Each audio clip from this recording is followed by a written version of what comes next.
My only six-person table.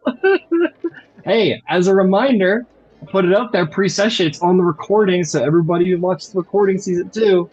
Right now, I'm offering 4 free games. If you bring out a new player who makes it to their first session, they get their first session free. You get a month of free D&D. I mean, I, I'm trying, everybody man. wins. I'm Everybody reaching out to wins. people. Let me know. Let me know. Call it. Get your mom in on it. I know she Hmm. wants to play. Let Got Nadine it. out. No problem. No problem. Got it. All right, fantastic, guys. Let's get to it. Welcome back to Sharn Dragon Heist. Let's see what you all got up to last week. You're such busy people. Okay, so, all right, you guys kicked the shit out of some gangsters who were hired by the Boromar clan to hunt down House Tarkanan members. You sent them fleeing into the city, their butts whooped, a message sent out that the Silver Flame and its Templars will not accept these petty gang violences. And so the word has been spread, and hopefully Lower Dura will be a little bit safer thanks to Lord Kondarik's intimidations. Um, uh, you went back to the Silver Flame, proudly accepted additional funds for your place, and Selena joined their ranks. Selena became a Templar of the Silver Flame, adding yet another title to her list. Um, Nero had a clandestine meeting that night in which Tally saw the whole thing. Nero seemed to converse with somebody about an offer that they were given a while back between the King's Citadel and someone called the High Raptors, whoever those guys are. And this person was a little annoyed with Nero for claiming it was an emergency when it wasn't actually an emergency, and advised Nero to not forget where he's from and to go with the High Raptors because the King's Citadel's for chumps, as Selena would probably agree. Um, who has perfect composition right now in her oh, it's gone now. So Nero claimed that his name will be in lights. They'll remember his name in this city. And yeah, the next day came, and you went down to the cogs to go find this Halam character, where you met the Warforged Darwin, who was more than happy to show you guys to the Tears of Onatar, or the Pool of Onatar, or something like that, where you met Talon, and Benrig enjoyed a sort of uh, ritual, sort of pilgrimage ritual there in the Tears, and had his weapon enhanced by the grace of the Sovereign House. Um, Also, Selena's hammer got a much needed clean from the pool as well, which is super cool. Um, Tally found Halam and was told a prophecy of sorts, something about a twin. Either way, you passed it along to the Red Cloak Battalion. They were very happy with you, and you accepted funds. As also, you could you're just like keep funding that mother. Like we're gonna make this the coolest place in town. Troll Skull. Oh, not Troll Skull. The penthouses, Terminus Penthouse is gonna be the coolest place in town. Um, Viatelli, with some assistance, kept an eye on the Dung Sweeper Guild with great success. And Nero officially joined the Hyde Raptors and received a quest from them. And that is where we're picking up on the 11th day of your all's adventuring together.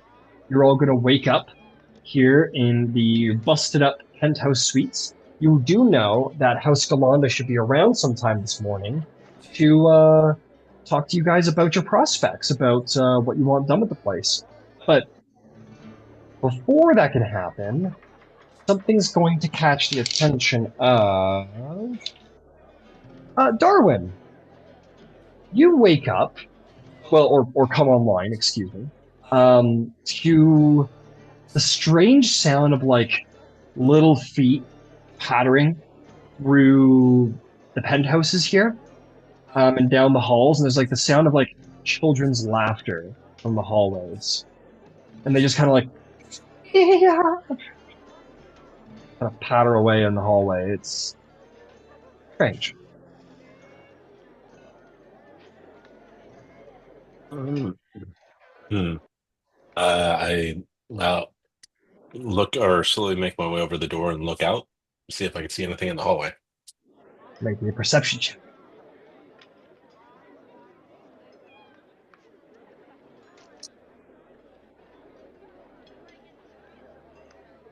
Not 20.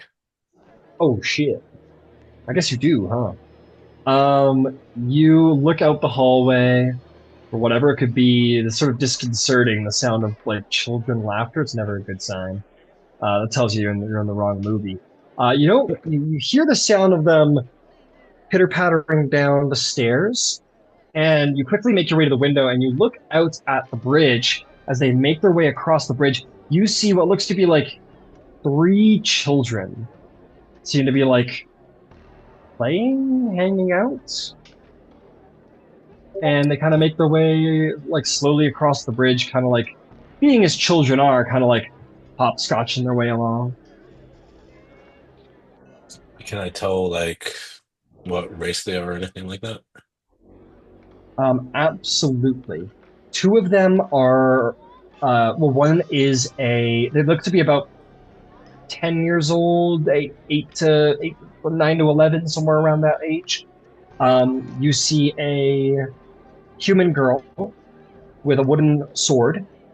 She seems to be kind of like leading the group, and she makes strange hand gestures at the rest of the children. They kind of laugh, or what have you. There is this portly 9 year old boy.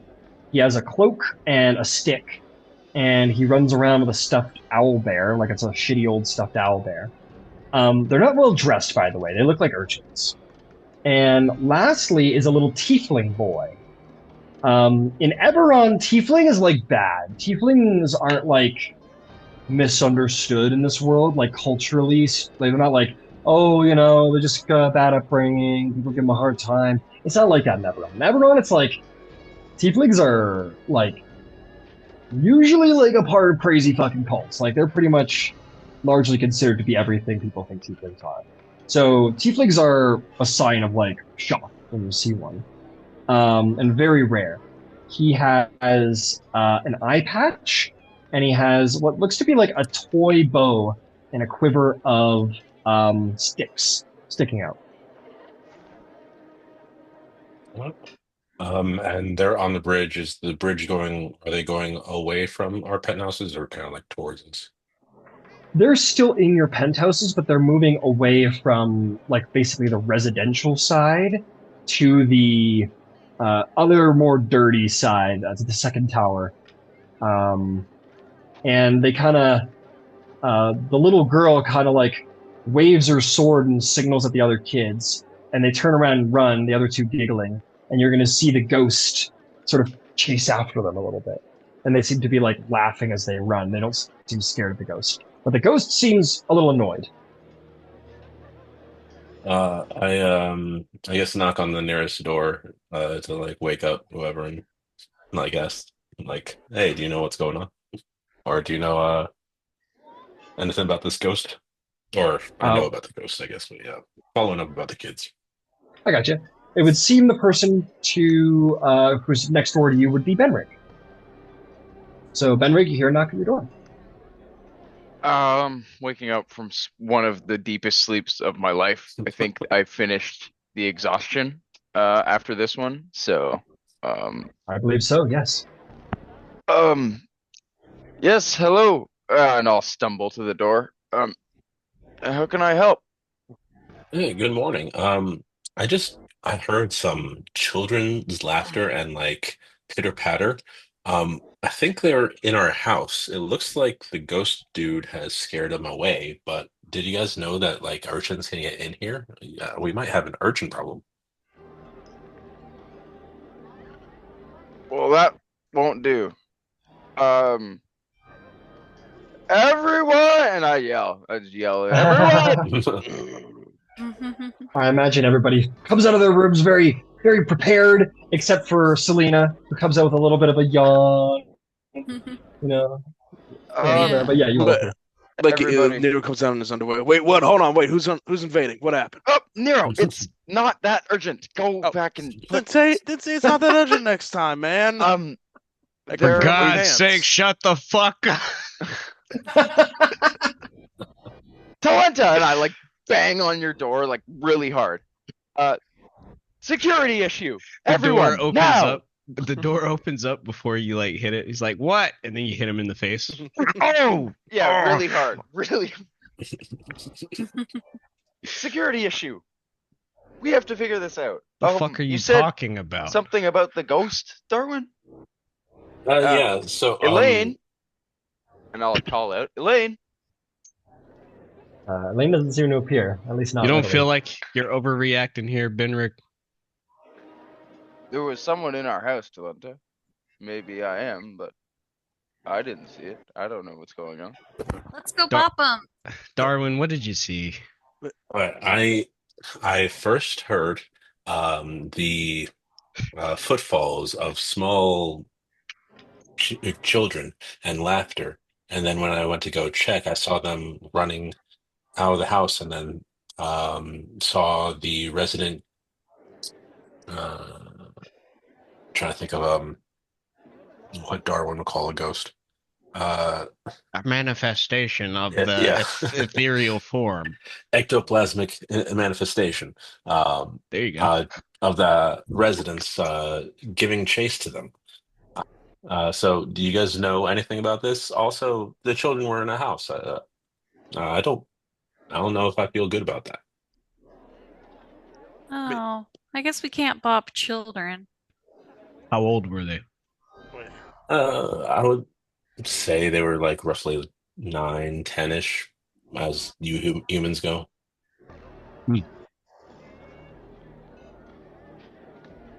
Yeah, I Well. suppose we should try and find Elaine. I guess. Well, then I like indicate the bridge that I last saw them going on. Were they on the bridge or they were trying to break into the house? They seemed to be in the house, and then I saw them on the bridge, meaning that they were in the house. Perhaps the ghost. It seemed like the ghost was chasing them away. Oh, But still. well then what do we have to worry about? Sounds like Elaine's taking care of it. Not fair. How did they get in the house, though? I mean, that is a good question. Y'all are blowing this vastly out of proportion. Vastly out of proportion. Probably. So, shy of me getting some coffee, let me go over a couple of things. This place that we're staying that needs a ton of renovations had squatters into it as a Swiss cheese roof. How they got in? They're kids from the local neighborhood. This is the old abandoned house. The old abandoned Of house. course they got in. This is where they're accustomed to playing. This is where they get. This is where kids dare each other to go into all the time around here, probably. That's I open right. up my notebooks and like young children play in abandoned buildings. How high Now, up are did we you- right now, Ryan? Did you Hundreds of see? feet. Did you see what they looked like, Darwin? Could you describe them? One, their leader, or what seemed like their leader, was like a small human girl. There was like a small boy and then like another small boy, but that one was a tiefling. He had those devil marks. Okay. There's a unique identifier that we can follow up on. We go talk with the neighbors, because if they're here in the neighborhood, they've been in the neighborhood. So likely either the Smiths or the alchemist or the carpenter have got an idea who they are. Let's just go talk with the neighbors, find out, and we'll ask them to not trespass. Or maybe we can put them to work. I You don't see know. them like ha, ha, ha, ha, ha, laugh and cross the bridge back again, and Elaine tries to continue to chase them, but it's a little bit of a Scooby-Doo situation down there. Precious brats. Elaine throws all three of them off the towers, and they Jesus plummet. Christ, dude! I'm kidding. I'm kidding. I know. We could probably ask Elaine about the children. He's probably familiar with them.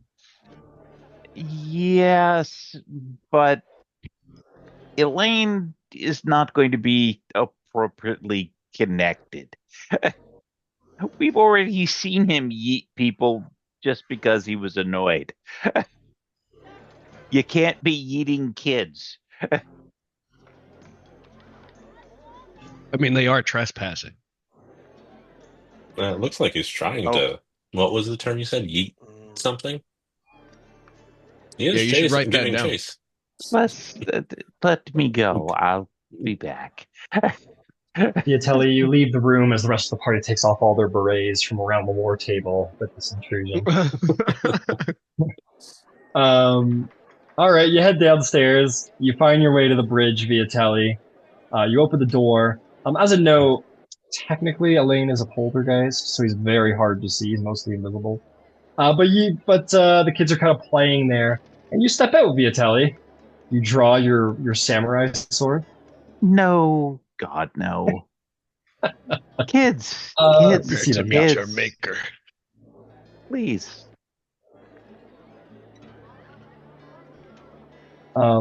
They all turn and they see you. The little girl starts like making hand signals, and the little boy says, the sort of portly little boy says, "Nat wants to know who are you." My name is Viatelli. I am the new owner of these apartments. Well, one of. And who, may I ask, are you? The boy goes, "That's Nat. She's the oldest, and I'm Jenks." And he points to the tiefling and says, "And that's Squiddy." Jinx, not Squiddy. Pleasure to meet you all. Now, I assume that you are on an adventure, and I will eye Nat and her sword. Nat sort of looks at you and nods very proudly. Fantastic. Now, this building, pointing behind me, has been empty and kind of derelict for quite some time. But we're working on getting it fixed. And when we have guys doing the construction here, as happy as I am to have you around, it's probably not safe for you to be running in and out. The little Nat sort of puts her hands on her hips. She makes some hand gestures. And the little boy, the little tiefling boy, Squidly, he's going to say, "Oh, Nat is asking if you're telling us to leave." No. But you should ask if you can come in and play. The two boys look at the girl. She kind of thinks to herself. She's thinking very hard about what you're saying. Why don't you make me a persuasion check?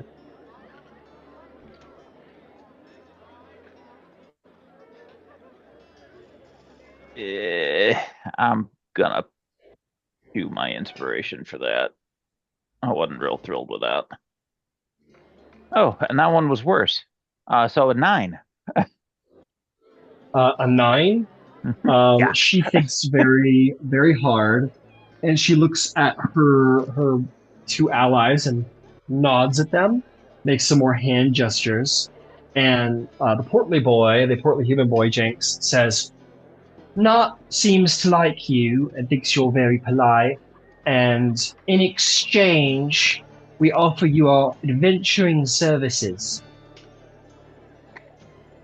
Now at that point, I will show both of my hands, and then I will make my sword appear.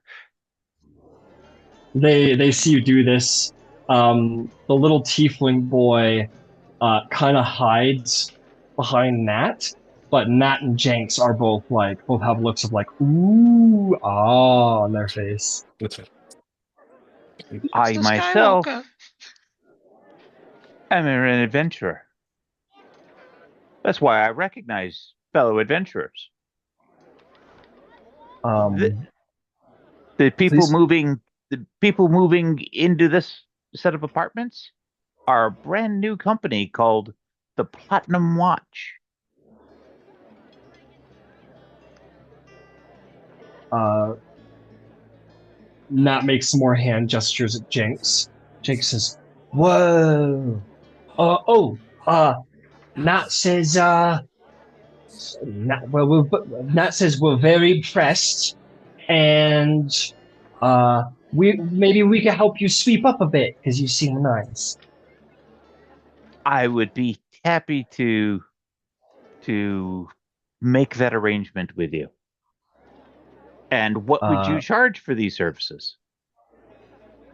Nat Jenks like recognizes that this is an important business deal, so refers to Nat, and Nat sort of makes a hand gesture, and then Jenks looks at you and says, "We would like lunch." We can do lunch. And all three kids go, "Yay!" And they sort of like dance around, and they kind of like run into the building behind them, and the door's open, so you see them like grabbing brooms and getting up on stools, and they start like adjusting pictures, kind of singing, and they start to try and start help clean up the place a little bit. Awesome. That Telly, what a guy. Does the rest of the party watch and observe closely as Viatelli confronts this mess? Yeah, Nero's Melinda? absolutely watching to see how he handles this. All right, he seems to have handled it quite expertly. Mm. And with a sigh, Viatelli would turn around, walk back inside. When he sees everybody, it's handled. They're going to do a little light cleaning up in exchange for lunch. Oh. You handled those kids pretty well.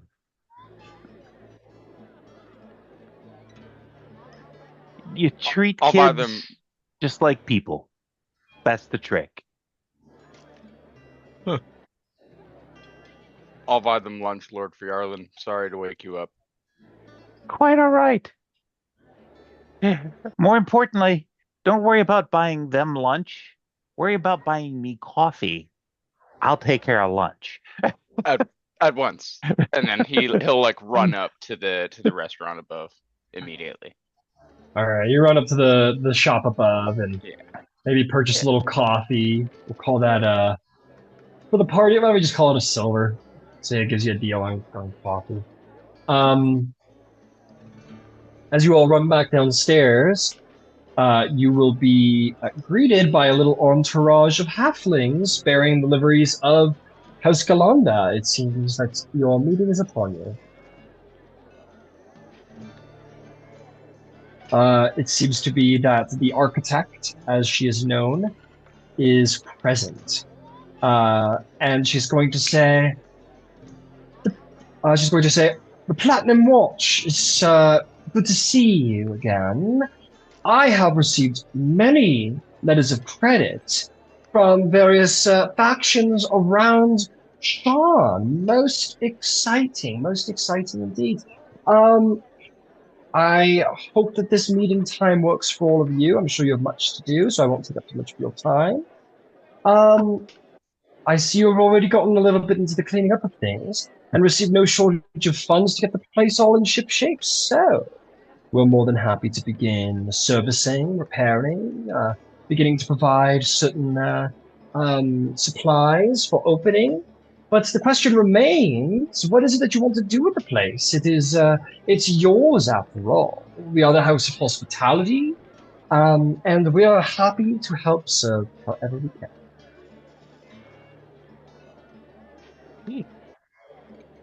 Well, we had a brief discussion, and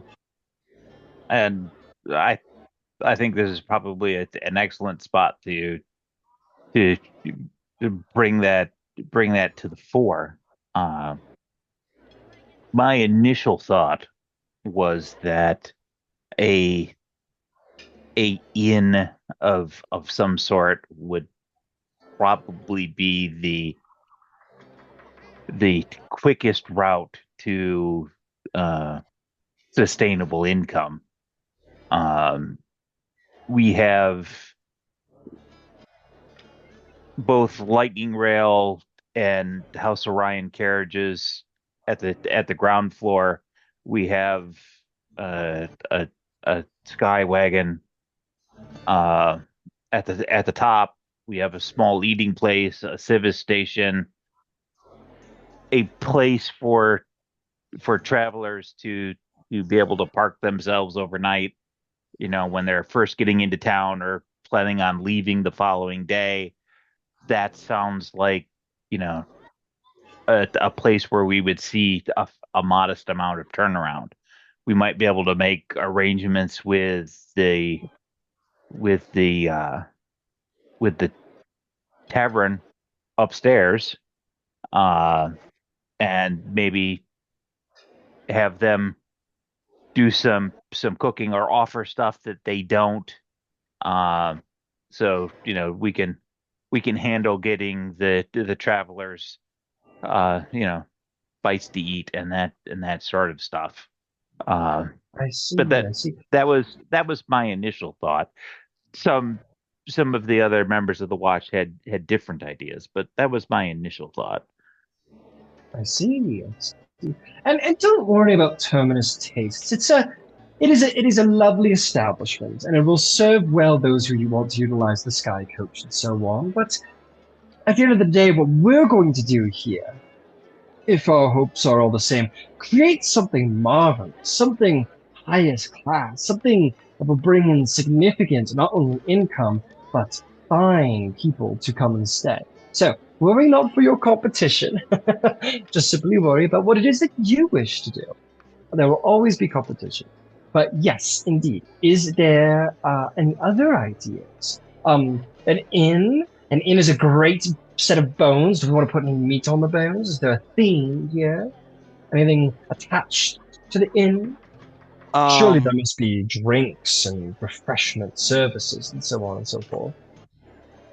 You mean you're looking for a name? No, I mean, whatever you she's. want.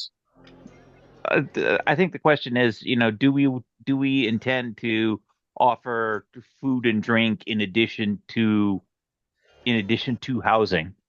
That And with the advice to not be worried about our immediate competition. Uh, there's certainly wisdom and whatnot inside of that space.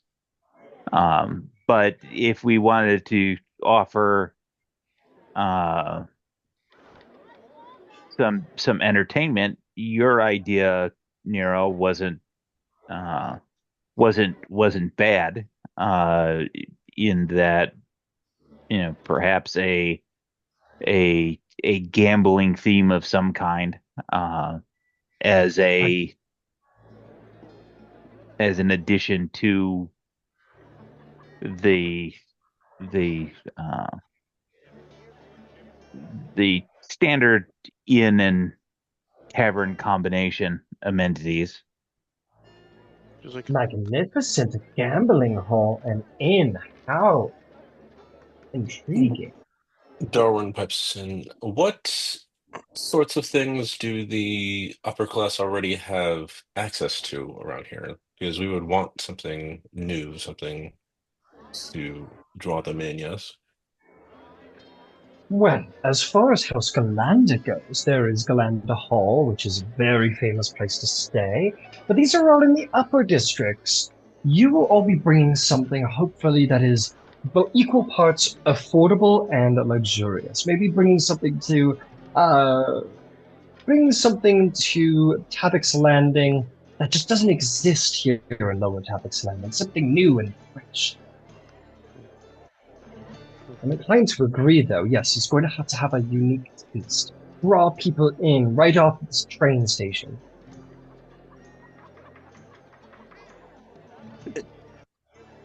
We could The treat everyone like fairy princesses when they come and stay at our inn. Spa. Oh. We have a spa, a gambling hall, an inn. I think these all fit together rather nicely. The spa might actually appeal to people after riding the lightning reel across the continents. Oh, and indeed. Oh, a fine point there, Mr. Duskfall. And may I put forth, yes, indeed, this place will need a name at the end of the day. So, by all means, it doesn't need to be decided now, but, you know, a name will be required. I got an Always idea. fun. Very good. Very good. So I've got some excellent notes here. A casino, an inn. If you're going to have a casino, you have to be serving drinks. You'd be mad not to serve alcohol at a gambling hall. I mean, what's a better way to make money at a gambling hall than lower inhibitions? Mm-hmm. Good way to lose money, if you know what I mean. more Or make importantly, money. it's a good way for them to not mind losing money. Exactly. The Exactly. alcohol will be a loss leader. Indeed. Meaning, And the spa to mend their nerves afterward. How thick can you make these walls? I want to say a spa you want as a quiet place, but then a casino is pretty loud. Oh, fear not. There's all number of magical enchantments that can be made to ensure that the place is peaceful and quiet and serene. With the funding that you have, I mean, this place can be whatever you really want it to be. You've really pulled quite a few favors out from around Sharn. Very impressive. Yeah, we do I good turn to work. I turn to the group. Would anyone be opposed to perhaps a workshop? Maybe not attached to the public, but just for our use. Oh And yeah, I go gesture ahead. towards like my tools and stuff.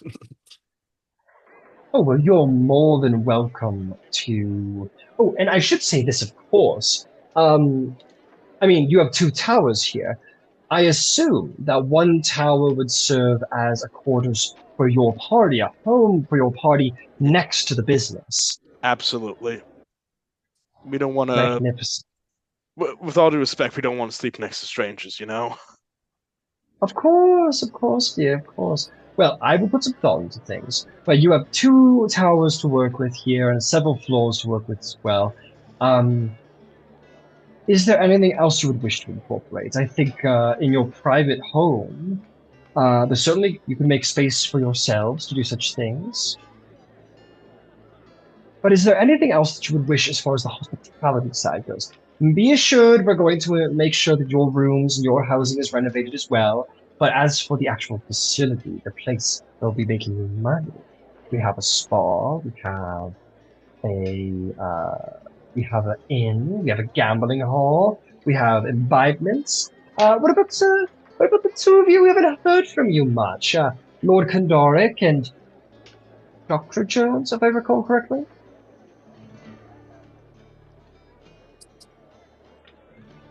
You did, buddy. You have a fair memory. I try to keep track of all my clients as best I can. I don't necessarily have any input on the hospitality section. And Lord Kandaric. Well, perhaps there could be a small prayer station or even confessional booth. I could listen to the prayers and sins of establishment goers and perhaps collect a tithe on behalf of the church and the establishment. Sort of runs a finger down her chin and thinks and says, it's not a bad idea. Normally, I say don't mix religion and sin. However, hmm, is it not safe to say that it might be a good idea to erect even maybe a small altar to, say, Kulkaran, the sovereign of world and wealth? Maybe people might pray before the altar before going for a gamble. The hopeful and wealth comes to them. I think that would be tremendous. I don't quite have the best, building proficiencies, but I'm sure that we could work on something. I think that would be amazing. I'd be happy to assist. Oh, fear not about the building. And may I just say, we will handle the building. We will handle everything getting put together, but be assured it is your facility. And any design input you wish to have, it will be taken into utter consideration. For a building of this size, how many live-in staff do you think that we're going to need? I had given some thought to it, but now that I know a little bit more about what you were going for, I can give a little bit more. Well, let's see. I have been led to believe that you already have a certain, well, I am going to send some employees your way. You can decide if they're for you or not. But I have a number of bartenders lined, well, two of them, two bartenders lined up. I have some barmaids lined up as well to provide service to various customers. I have cooks lined up as well. But it sounds like we're going to need people to manage the gambling stations. I would like to, if possible, skew the uh, skew the staff, particularly for any that would be in residence staff. If possible, I'd like to employ some of the Syrian refugees. Ah, some Syrian refugees. I will get right to work on that. Like I said, I have cooks and barmaids and bartenders lined up, but it seems we will be needing masseuses, we will be needing proper people to manage the gambling. I will do some recruiting, and I will be sure to send all these people your way so that you may see them for yourselves and decide if they're to be employed or not. That But would be lovely. rest assured that they will not be live-in. They will probably be from around Havoc's Landing, so locals. So indeed, I will be sure to check in on the high walls and employ some citizens. Not far commutes. Not a far commute indeed. Very well. Well, everything sounds most magnificent. You know how to contact me if you have further design input.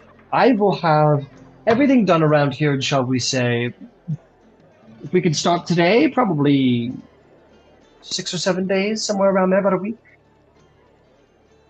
We work fast.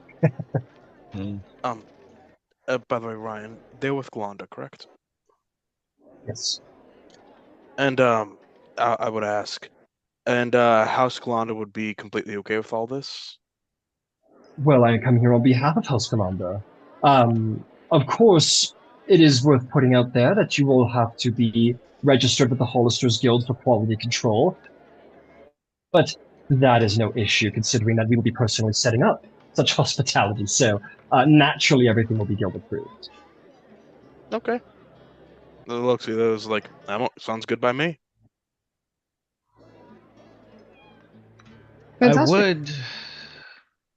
I would like to gather the opinions of our longtime tenant, as it were. I feel that although they are not necessarily breathing our air and eating our food, one of the few things that they can appreciate is how true to the source we build this tower up again. By all means. I have some work to get down to, and be sure that the finer minutiae detail of the creation of this place will be done later in the week. So, we will begin with repairs, patching roofs, fixing windows, so on and so forth. And simply let me know if there's anything that requires changing. As soon as possible, of course, before the major design portions begin in a couple of weeks. So, sooner's better. Thank you for your understanding. Of course, thank you for yours. And I'm very happy to go into business with all of you. An exciting task putting all these wonderful things together. Very well. I have much work to do.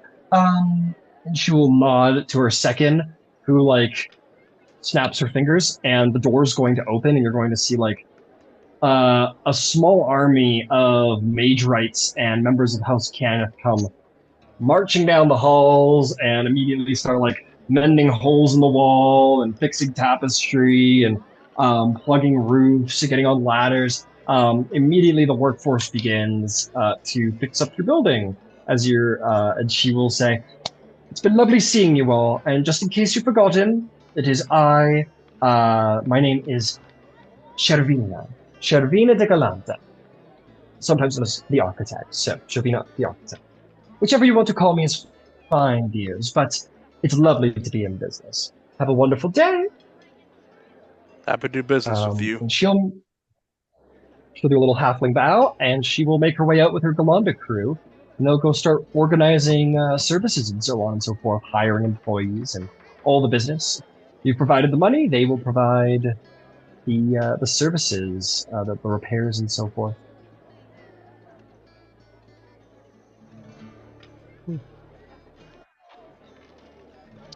I didn't realize she was a halfling.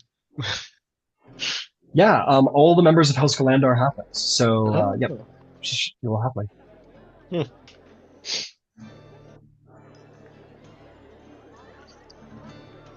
Well, it seems we're on the right track. Well, we're on a track. We'll see if it turns out to be right, but it should at least be profitable. It sounds like it. It sounds like we really made a one-stop shop for all kinds of debauchery. I don't necessarily think that it's going to be that debauched. I mean, we can lean that way if that's really what people want. There's a couple of services that could be very easily added that would achieve that goal, but I don't think that that's necessarily what we're after. No, I don't think we're after that sort of thing, but I think we just need to be wary of the types of people that these services will attract. Oh, without a doubt. We can be proactive with that in deciding a name that would kind of let them know what kind of people we're trying or what kind of thing we're trying to attract. I got an idea for a name. Given Elaine's been hanging out around here a lot longer than we are, how about, and since we're maybe trying to get this place to be an inn at the very least, what if we called it the Dead Man's Rest? I think Are we're we losing. trying? Oh, sorry. Oh no! By all means, go ahead, Princess. Are we trying to attract the riffraff? I think it should be something much lovelier, and we should price people out so we don't attract lower. Oh, there goes our DM. No, that's Elaine in the background, the ghost. Well, I totally lost my train of thought. Sorry. Go ahead, Vitelli. I think we would be missing an opportunity for branding. I think a simple a simple naming convention, the House of the Platinum Watch would be an opportunity for branding purposes. It We're looking for also it also would put a stamp on the business to perhaps detract from some of that more rough and ready trade.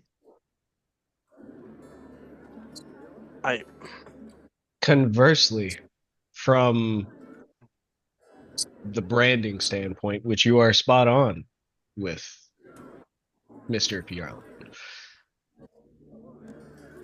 perhaps it would not be in our best interest to blatantly name our establishment the Platinum Watch. It is fully within the citizens of Sharn's purview, the less than savory sort, to make the easy association. And then if they want to hurt us, and they can't, then they could hurt our establishment. If they were going to do that, they would do it regardless of the name that's on the placard. Frankly, I mean, no offense, but her ladyship stands out. You are not going to disguise someone of her elegance and refinement as anyone but who she is. And it would take nobody any effort whatsoever to find out where she's making her residence and what business is under her purview. Period. You may be more circumspect, but you can't hide elegance. Period. I'm just saying, if you put a big blazing sign in front of this establishment, there is a chance that as we take on more jobs, those who know who completed those jobs, and I assume will be fighting against some very, very bad people. And they would come after our resources regardless of the name we hang on the shingle. Yes. I think This could always be purchased anonymously. Maybe it's too far gone for that, but It's well and truly too far gone for that. well, I mean, the problem with the House of the Platinum Watch, it's two things. Yes, people are going to be after us no matter what we call it, but do we really want to make it easy for them? It's not going to be hard. And second thing is, yeah, it doesn't exactly roll off the tongue. What? Ben, I'm sorry, Benrig. I was thinking of a gambling hall. Is there? And you wanted to put in a cloister in there too on the side? Yeah, that is something I discussed. Is there like a goddess of god of luck or something in the Sovereign? There is. So we had discussed Colcoran as the one that we wanted to put in there. It's the Sovereign of World and Wealth. He kind of protects traders and travelers. But we could also do one to Alondra, who is the Sovereign of Feast and Fortune. A little bit more risky, definitely, but could attract some other crowds too. I kind of like that name. Yeah, I suppose it just is options for how people are feeling. But yeah, I think we definitely could do that. Yeah, exactly. Yeah, I don't much have any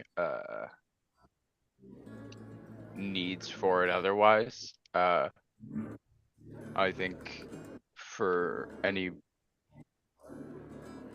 actually never mind. Actually, I like that I that idea, the princess, the Platinum Hall. I really like that a lot. It could work. It speaks to a sense of elegance and refinement with a attached gambling house, the opportunity to enrich oneself, and it still carries some of the branding across.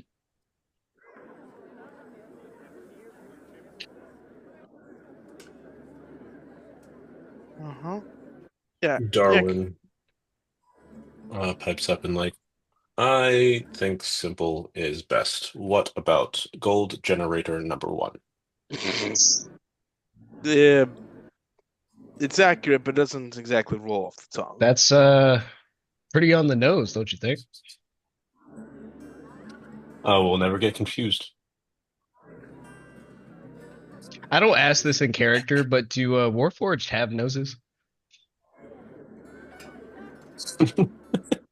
I don't think so. I don't think I so. I think it just goes straight down. they So there is they no they on the nose for you. they have noses like the gray aliens have noses. Yeah. When Darwin says we'll never get confused, Benrig just has a second of recognition. He's like, wait, he's right.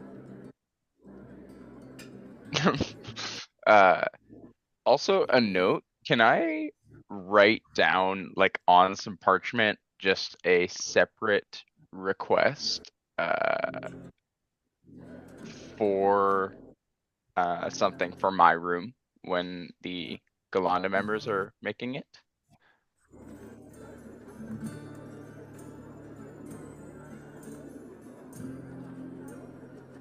Can't hear you. Yeah, Dungeon Daddy, we need your voice back. You got a sound spell on. Nope. Oh, Barely. there you go. Hold that? Yep. Oh, yeah, okay, cool. Sorry, you wanted to put some. Sorry, can you do that again, Benrick? I was just hoping that if while we were talking about the name, because I actually don't much like worry about the name or like the gambling hall side of it. I don't want to be as involved in that.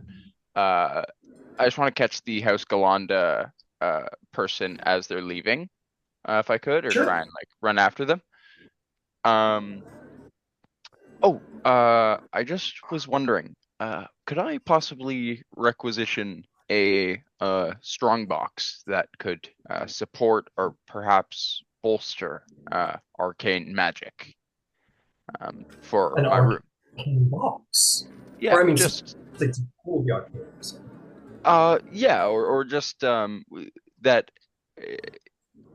has magic in mind. Obviously, I do minor wards, and I would like to create a safe in the heart of our compound if I could. Yes, but safe that I could enhance with my own magics if I could, and also more discreet. Well, I perhaps should Looks be over his shoulder. specific about the services providing. We're more than happy to, repair your rooms, get you good furniture. If you do want to go above and beyond, I can get a price from House Ghallandra and see if they can provide us such a strong box. They are, after all, the ones in charge of security. Okay, I appreciate it. Perhaps, maybe if you could find out the prices for the next time you come.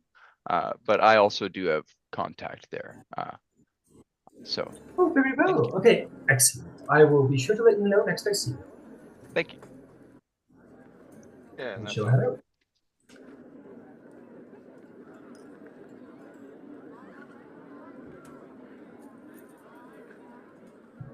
And then I'll come back and I'll say, so, what's our name? The establishment. I vote for either Dead Man's Rest or Platinum Hall.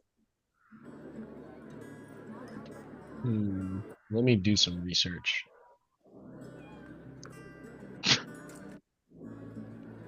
I like the sound of the Platinum Hall.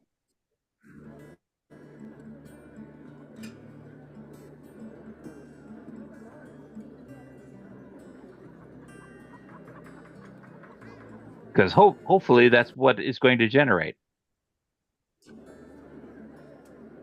Pish posh on gold. I like that. Platinum. I like what Darwin put in the chat, the Platinum Pavilion. That was kind of clever. And I also like the Platinum Hall too. Pavilion sounds good. Platinum Pavilion, it's nice. It's a I little suggest that as- alliterative. Too Yeah. many P's.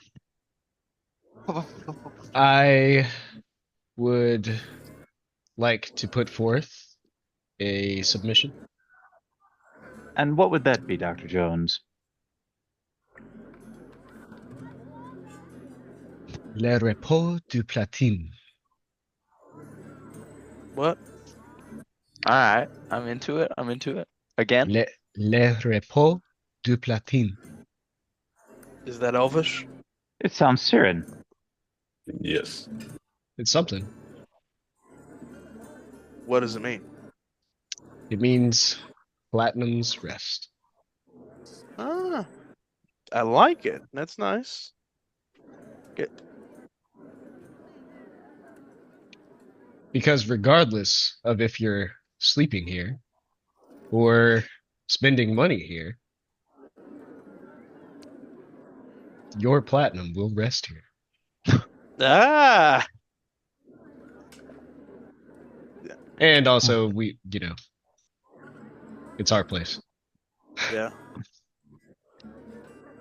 And if memory serves, kind of in the above table space, the Sirens were very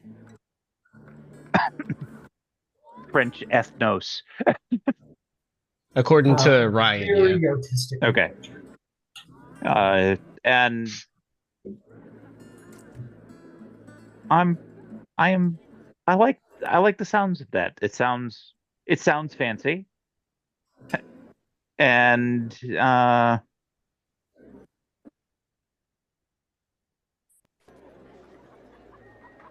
it speaks to one of the opportunities that I think we would be crazy not to embrace.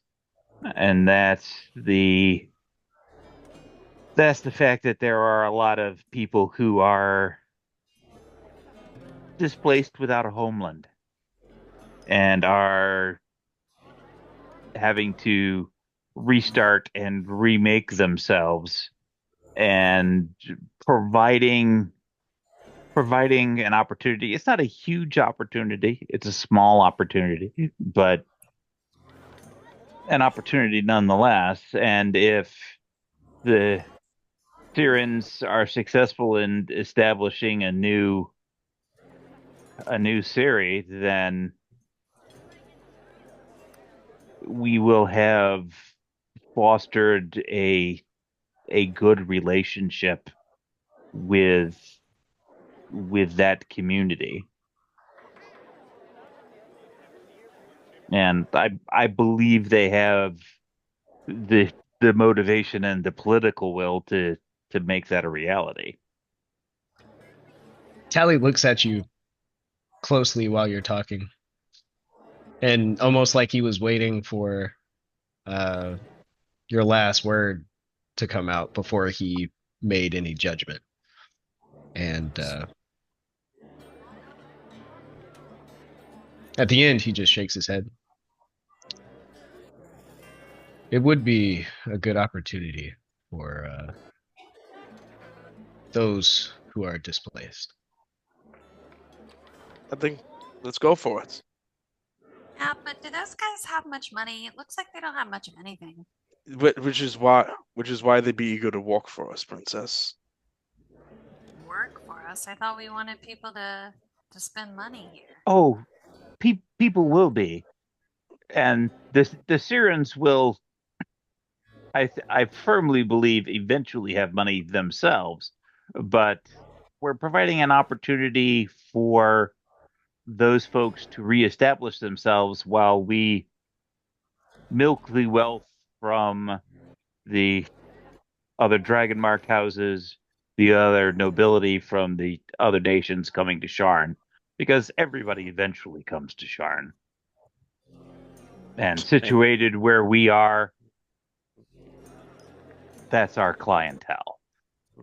A world comes through here eventually. I don't eat or drink or anything, but do You the bathe? Sirens have any? Do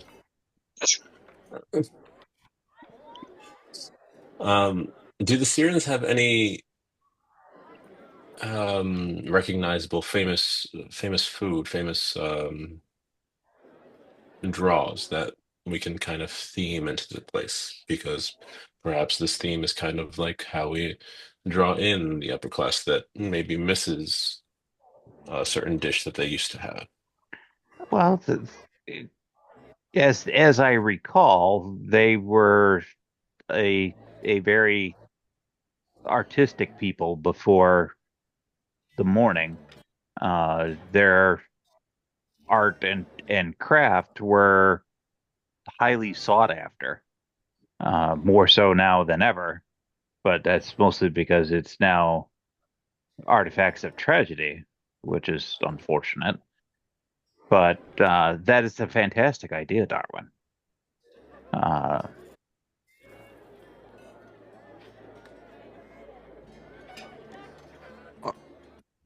Let me ask you guys. You guys have done 4 jobs that have earned you finances for this place, right?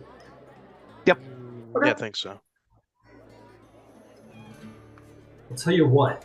If you do one more to supply funds for this place, you will be looking at like financing that could supply you with authentic Siren art and like authentic, not just stylized like Siren, but authentic. You could go to, I don't want to say museums, but private collectors and so on, and actually procure very fine Siren artifacts and such to enhance the place. And as a behind the screen note, every time you guys do a job past the 3rd for this place, I'm enhancing like the level of your establishment, like from like comfortable to wealthy to aristocratic and so on and so forth. So I'll say if you do one more, you can establish yourself with authentic Siren art and so on, and maybe consider this place an aristocratic business. And we've got a job in flight currently, and for ostensibly for an organization that would have access to some of those artifacts and collectors, because the refugees largely settled in Breland. True.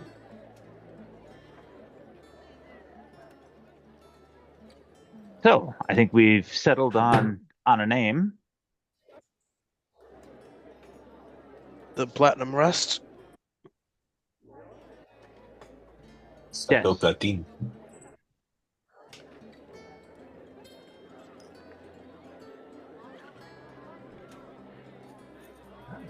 Yeah. Speaking of which, I should get myself dressed to go stand guard over the Sweepers Union. I'll help you out. Oh yeah, that fucking sucked. I'll help you out. It's easy. It's easy Yeah. money. Selena, Benrick, you guys feeling good yet? Are we? Yeah. I Yeah, don't think he I'm- knows that it was a question. Yeah, I'm feeling great. Oh. Actually, Oh. much stronger than I have. Like clang where a nose would be. I really didn't mind it at all. Yeah, I guess you're tougher than us then. But yeah, I'll go get ready and I'll help. Let's head on down to the docks and help out the Dungsweepers. Are there any other jobs that we have available so we can multitask? Yeah. I mean, I've heard. I was out drinking a little last night. And I heard some rumors. Apparently there's Did you? this one. Yeah, I went out for a little bit, grabbed the drink, but I did hear some rumors. I heard a rumor from two things. One, this thing called the Clifftop Adventurers Guild. What is that? Apparently it's a whole guild of adventurers. If you want money and cash to start flowing into us, that sounds like a good place to start.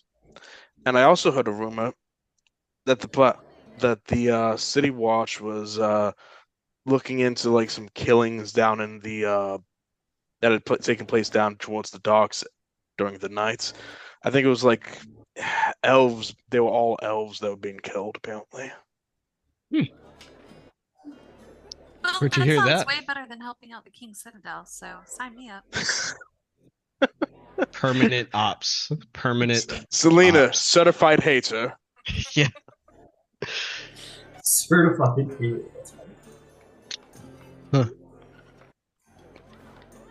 A lot of rumors. They're the only two, but hey. Yeah. Yeah. Where'd you go? There's one place you haven't heard of down over in Dora. Try me. It was called the Mole Hole. Insight check. All right, insight check. Wait, deception check. You know? That could be a real one. I don't know. It is the name of a real one. Yeah, but you're lying about where you were. Yeah, exactly. So- I know. Am I aware something weird is going on? Like, Insight. am I able to You know that. I mean, Tally's be acting a little suspicious, not for context, but to be? weird. Insight check. I I'll used. tell you what, Nero. You lied pretty good. You would certainly know about. Is this? Would you say that this mole place is an actual Lower Dura place? Yeah, that's a place I've been to before. The Mole I'll Hole. give you this. I'll give you advantage Okay. because you're lying pretty good. You're doing a good lie. Mm-hmm. If there is a good lie. 22. I used one of my lucks to reroll, and I also rolled 22, but Oh, a nat 20. Oh. So here's the deal. Dun, dun, dun, dun, dun, dun. It's like bum, bum, bum, bum, So bum. here it is. So here's the deal. Tally. Okay, so Tally, you're the challenger, which means that Nero is setting the DC. Mhm. Which means that Tally, as the challenger, you're the leader. You met it, so that means you beat it. So it's barely. To be clear, you like. Because we sitting here above the screen, we're rolling dice and we're going, oh, I got it. You know, in game, Mhm. you think you caught something out of it. Nothing you can confirm, nothing you're sure of, nothing that you would go on and be like, easily, objection, Your Honor. But you catch something in Nero that makes you think, yeah, maybe, but maybe not. There's something in there. Mm. Yeah. Succeeding a deception check doesn't mean you immediately have evidence on your Yeah. adversary. As a Me, reminder. as the player, am just happy that I rolled a fucking nat 20 and meet Congratulations. this deceptive fuck. Anyway. Cool. And while we're drinking the coffee and having the breakfast before we get ready to roll out, Viatelli will play a little something something, and we'll hand out a inspiration to Tally and to the princess. 'Cause Yay! I haven't handed. I almost always hand Tally one because I saw him in the warehouse. He needs help. My back. Nah. Nice. I think this time Tally tries to hold back the song in his soul.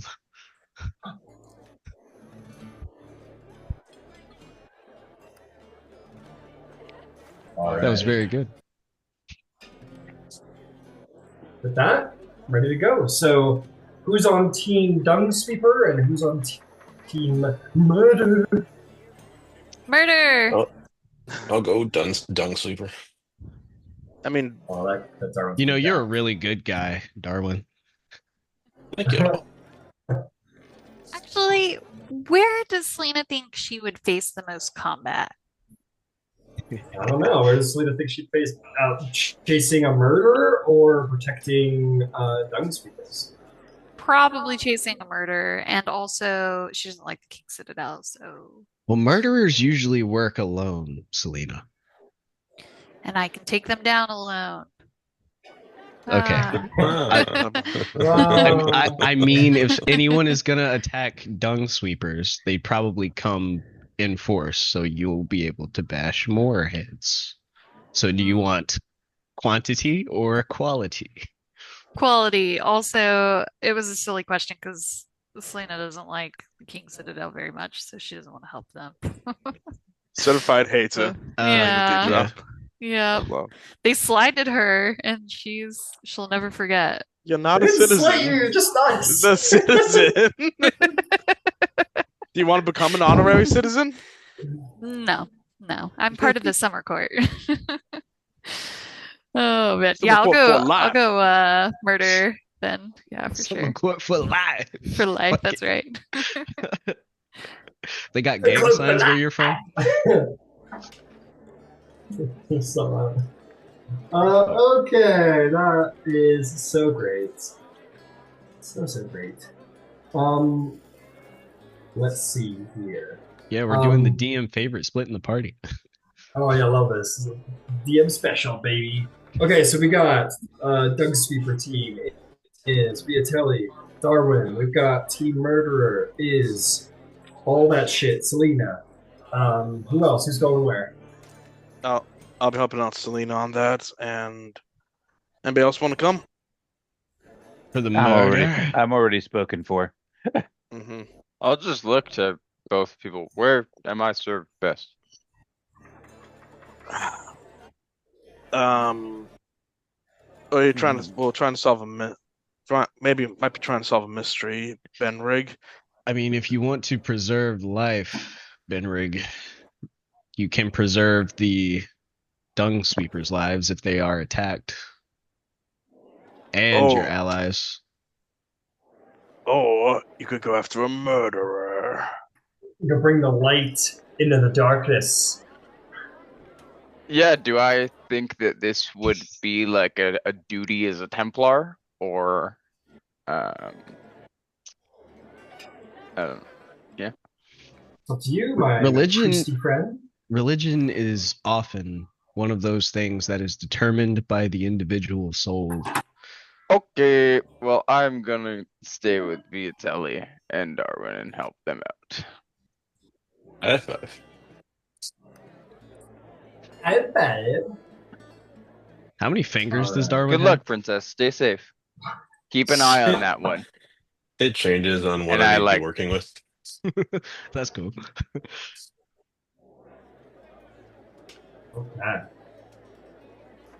Okay. So, we got. Sorry, that was a lot. Benrig, which one are you doing? Dung Sweeper or Murder? Yeah, I think Yeah, the Dung Sweeper with Darwin and Viatelli. Awesome, which means Tally, Tal'Dorei. where do you want? You want to go to Linta? You want to go after Murderer? Yes, please. Team Oh Cupcake. man. Allie finds them, Selena bobs them. Yeah. Hell yeah. That was supposed to Yeah. be all right. That was supposed to be the shit emoji, but they don't have that on Zoom, so it's just like a swirly ice cream. Oh. All right. So you head to Cliffside. You guys can all head there together because Dung Sweepers are Lower Dura and Cliffside is part of Dura. So with the help of Nero Dustfall, you guys could get there in an hour. You all get to where you need to go in an hour. As you're traveling there, nothing bad happens to you. Okay. I'm going to start with Team Murderer. All right, team hunting down a murderer. You're here. It's the early morning. You were told, specifically Nero, that that there were elves and half-elf sailors being murdered in the dock. 3 dead so far. Each one decapitated by a blade in the dead of the night. Damn. Yeah. So you're here in the morning time. Look around. You said by a blade in the dead of night? Yeah. Decapitated by a blade in the dead of night. Okay. Are we at the crime scene or nah? Oh, there's no crime. Like the crime scene's done. That's all been cleaned up. Like just like even laying around. Whoever wants to look at it. Yeah. Do I know the area where the victims were, and I can ask around? You can ask around. Oh, we have a contact with the City Watch, Captain Hyestus Daggett. Oh yeah. And he might. Yeah, go find. Sorry. Yep, that's what I'd like. I think so. I think that'd be a good place to start. Points for remembering the All right. name. Good job. Good note taking. That's great. Inspiration for good note taking. I was about to say that, but I was like, nah, she doesn't deserve it yet. No, she earned it.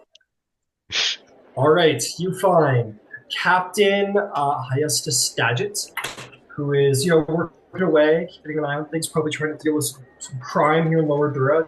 That's the worst job for the City Watch because they have the least resources for the most crime-ridden populace. You find her, and she says, Was it her? It's all of you again. Was it her or he? Yes, I am a her. Okay, her. Okay, I stand corrected. Her. Used to be a he. Then I'm a he. Sorry, the many was a female, so I was sorry. My apologies. But yes, Captain Stadget says, "Hello, it's good to see you all again. You're still making trouble here in Lower Dura." They're trying to stop some trouble, actually.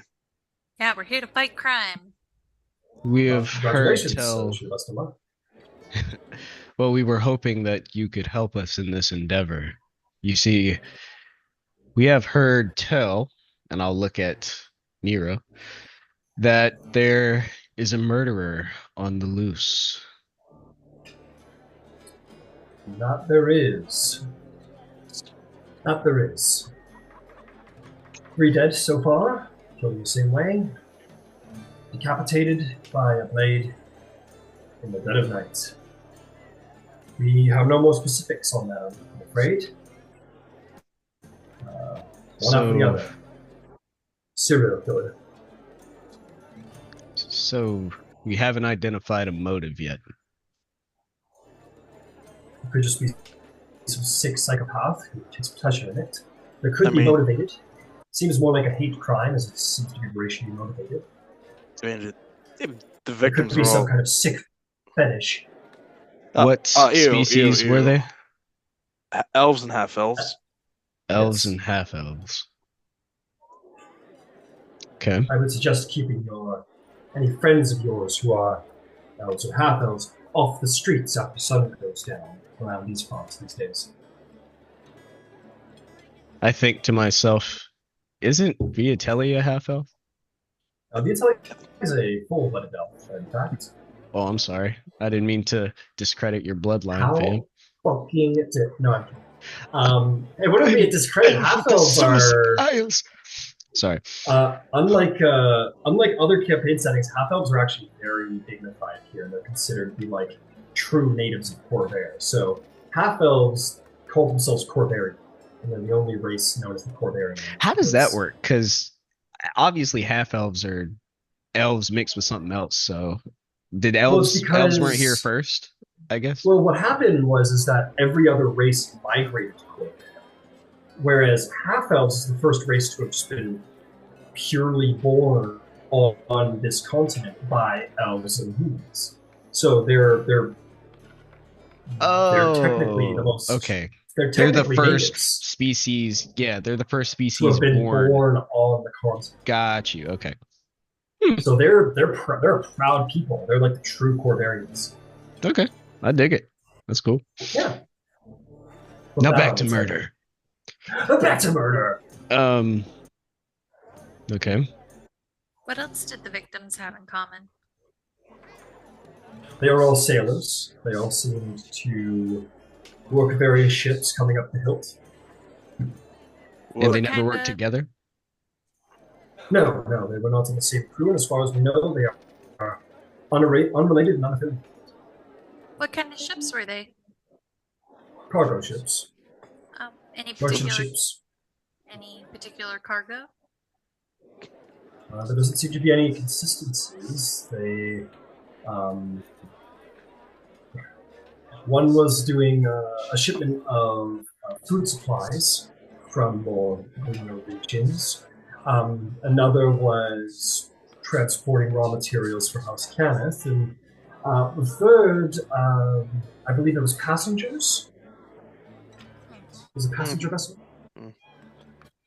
Do you None know? don't seem to be related in any way, other than that they sail for Brailish colors. Do we know? Sail for Brailish contract, and they're not nationals.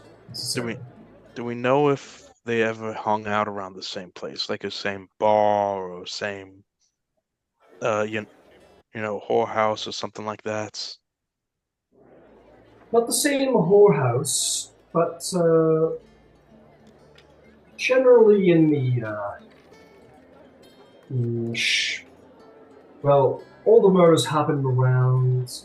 Oh, they do have one thing in common, actually. Now that you mention it, they all died coming out of the Mole Skull Tavern. There's a tavern to die for sailors, but all of the victims were seen drinking in that same tavern that night and were killed in various streets in various ways. We suspect that the murderer probably tailed them away from the tavern and then killed them in the night. It seems to be that's where the murderer likes to pick their targets. And all the deaths happened at the same time? No, they definitely days spread apart. They were spread apart by days, inconsistent, but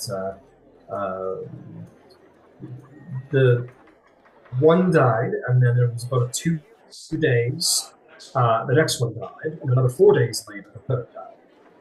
How many days has it been since the third died? It's been 1 day. It happened yesterday. Oh. So if I was a killer, I'd wait a little while before the heat to get off before I start killing again. If you cared.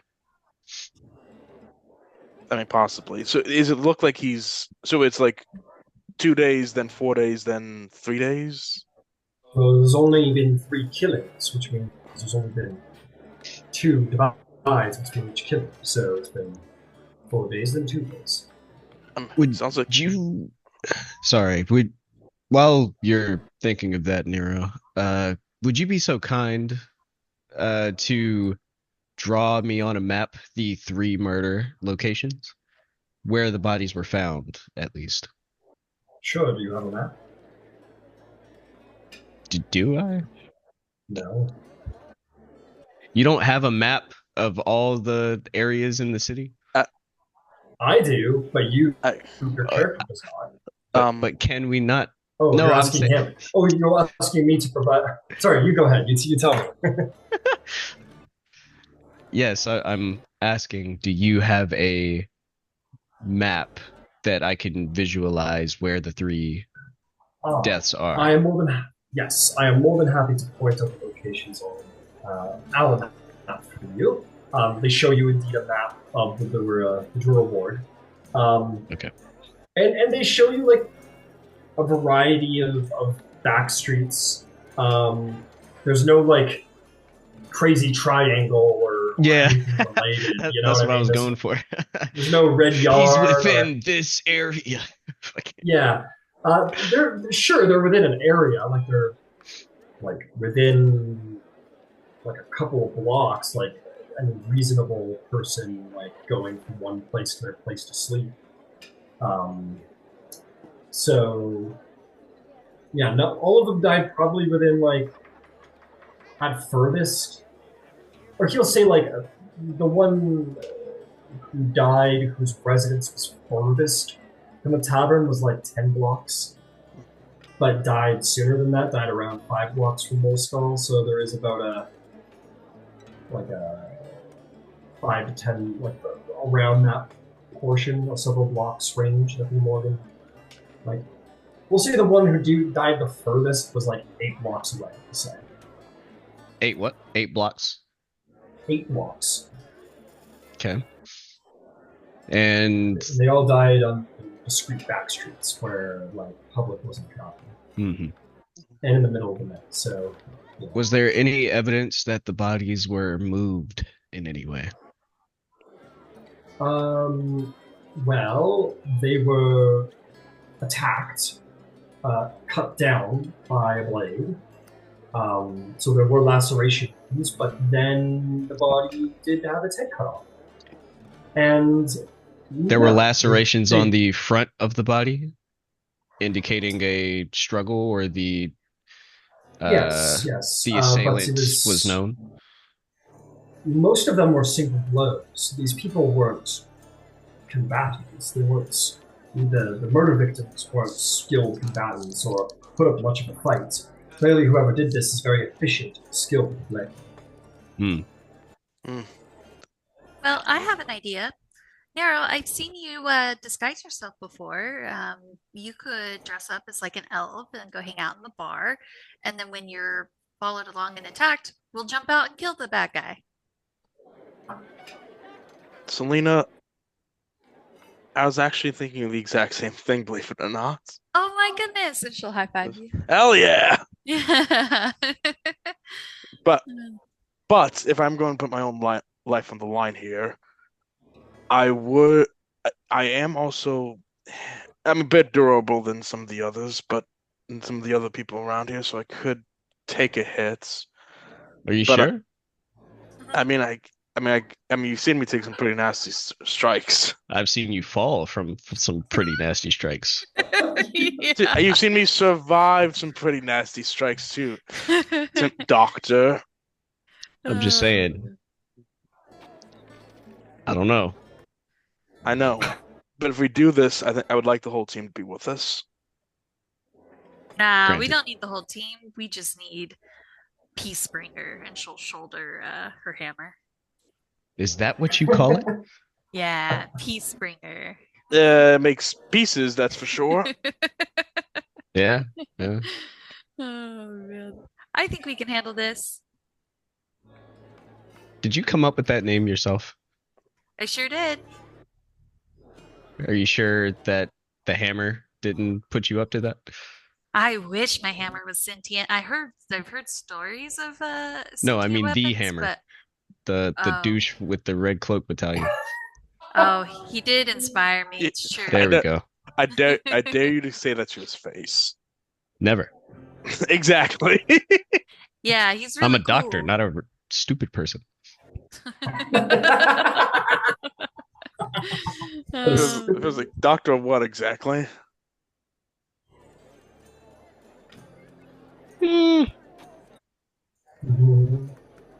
Doctor of Lies. Doctor of a few things. There'd definitely be ways for me to try and keep myself safe and alive long enough for you guys to get in there in case I try to get their attention. I mean, I could go into like the Mole Skull Tavern and just try and make a bunch of noise as if I'm acting really drunk. I think the key thing is to disguise yourself as either an elf or a half-elf. I mean, exactly. And I suspect that our culprit has some sort of vendetta against those who are more fortunate. Maybe manifesting in, well, not necessarily their profession. I mean, I'm sure if they're transporting goods that they make a decent amount of money, especially under the contract of any of the houses. And the fact that they're elven or half-elven, maybe this is less of what the person actually does, but more of what that person is. Is there any people who really have it out for the elves? Well, I would suspect some denizens of Dura would feel that way. I'll tell you that, like, it is not hard to find a person who has any number of, like, you guys are 4 years, or actually technically 2 years post-war. Everyone's got a lot of hate for a lot of different people. The Brailish probably don't have a ton against the Valinor, because there's a couple continents between them, but they used to fight for Ciri, so they probably fought elves during the war. The point being is that, like, it's a powder keg of hatred. Everybody hates everybody. The war just ended. Who, Ryan, who would have experienced the greatest betrayal by the Valinor or Elvenkind? I'm sure the Siren people probably would feel that pretty intensely, considering the elves. Well, this is a history check. Maybe a history check. Can I help? Yeah, you ever try to think about it yourself? Sure, I'll allow it. You can have advantage, Tal'Dorei, because of your background.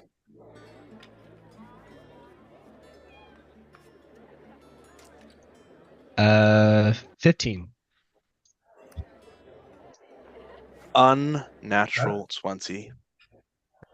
Very nice. Yeah, you guys both know that during the war, Ciri had a hard time throughout the entire war. Their monarch was supposed to be the king of, or the queen of Corvair. They were the main heir of Jared I. And everyone else said, no, fuck that, except for Andair. So they all started pummeling Ciri and Andair from all sides. And when Ciri ran out of money, they turned to mercenary forces. Denis, which supplied a great deal of goblins. Eventually, the elves, the Erennial elves, appeared on the shorelines of Valinor and said, yo, we'll contract for you, we'll do mercenary work for you. And when Ciri was struggling, both the goblinoids and the elves basically just claimed huge sections of Ciri as their own personal nation. So the Syrians were betrayed in the war by the elves, and when the Treaty of Thronehold was signed, that land never went to Ciri. That land went to the elves, who kind of betrayed them and took it for themselves. It went to Valinor. I mean, Ciri wasn't around to get it back, of course, but hey. Yeah. Well, there were Syrian people out there, but True. Valinor, weren't willing to back down. Ryan. Yeah. How close is the Syrian refugee camp from the murder locations? Pretty far. You saw that in Tavik's Landing, which is on the exact opposite side of Sharn. Okay. And it would, on the exact opposite side of Sharn, that takes like hours to It would go take from like one side. 2 hours to get from where you are now to get to like 2 hours. Okay. By foot, of course. Mhm. And the murder And that's- locations are like down the They're street? here in the docks. They're in the cliffside. Okay. Yeah. Which is part of Lower Good. Mhm. So they're remarkably far from each other. Okay. Well, we've got some daylight to burn. Why don't we check out the murder locations? Yeah.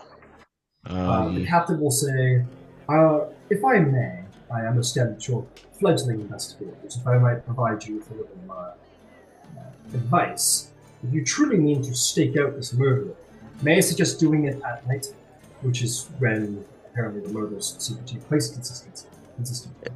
That's exactly my thought. Exactly my thoughts. But I do think we should I thank you for that, Captain. But I do think it's a good idea to scope out where the murders took place while it's still light, so we can get a insight into what the killer was thinking, maybe. Kind of if you like, but the areas have been since the bodies were moved and the areas cleaned of the. We don't just leave massive blood splatters for people to walk over as best we can. And just so I'm clear, there was no evidence reported at the scene other than the bodies. Correct. The only things that we can be sure of as far as the murderer goes is that they're A, still with the blade, and B, they used the blade to, what kind of blade that was, we cannot be sure. Okay. So I take it the cuts were clean. They weren't jagged or, Have you ever, I assume, Dr. Jones, you have not decapitated anyone in your life.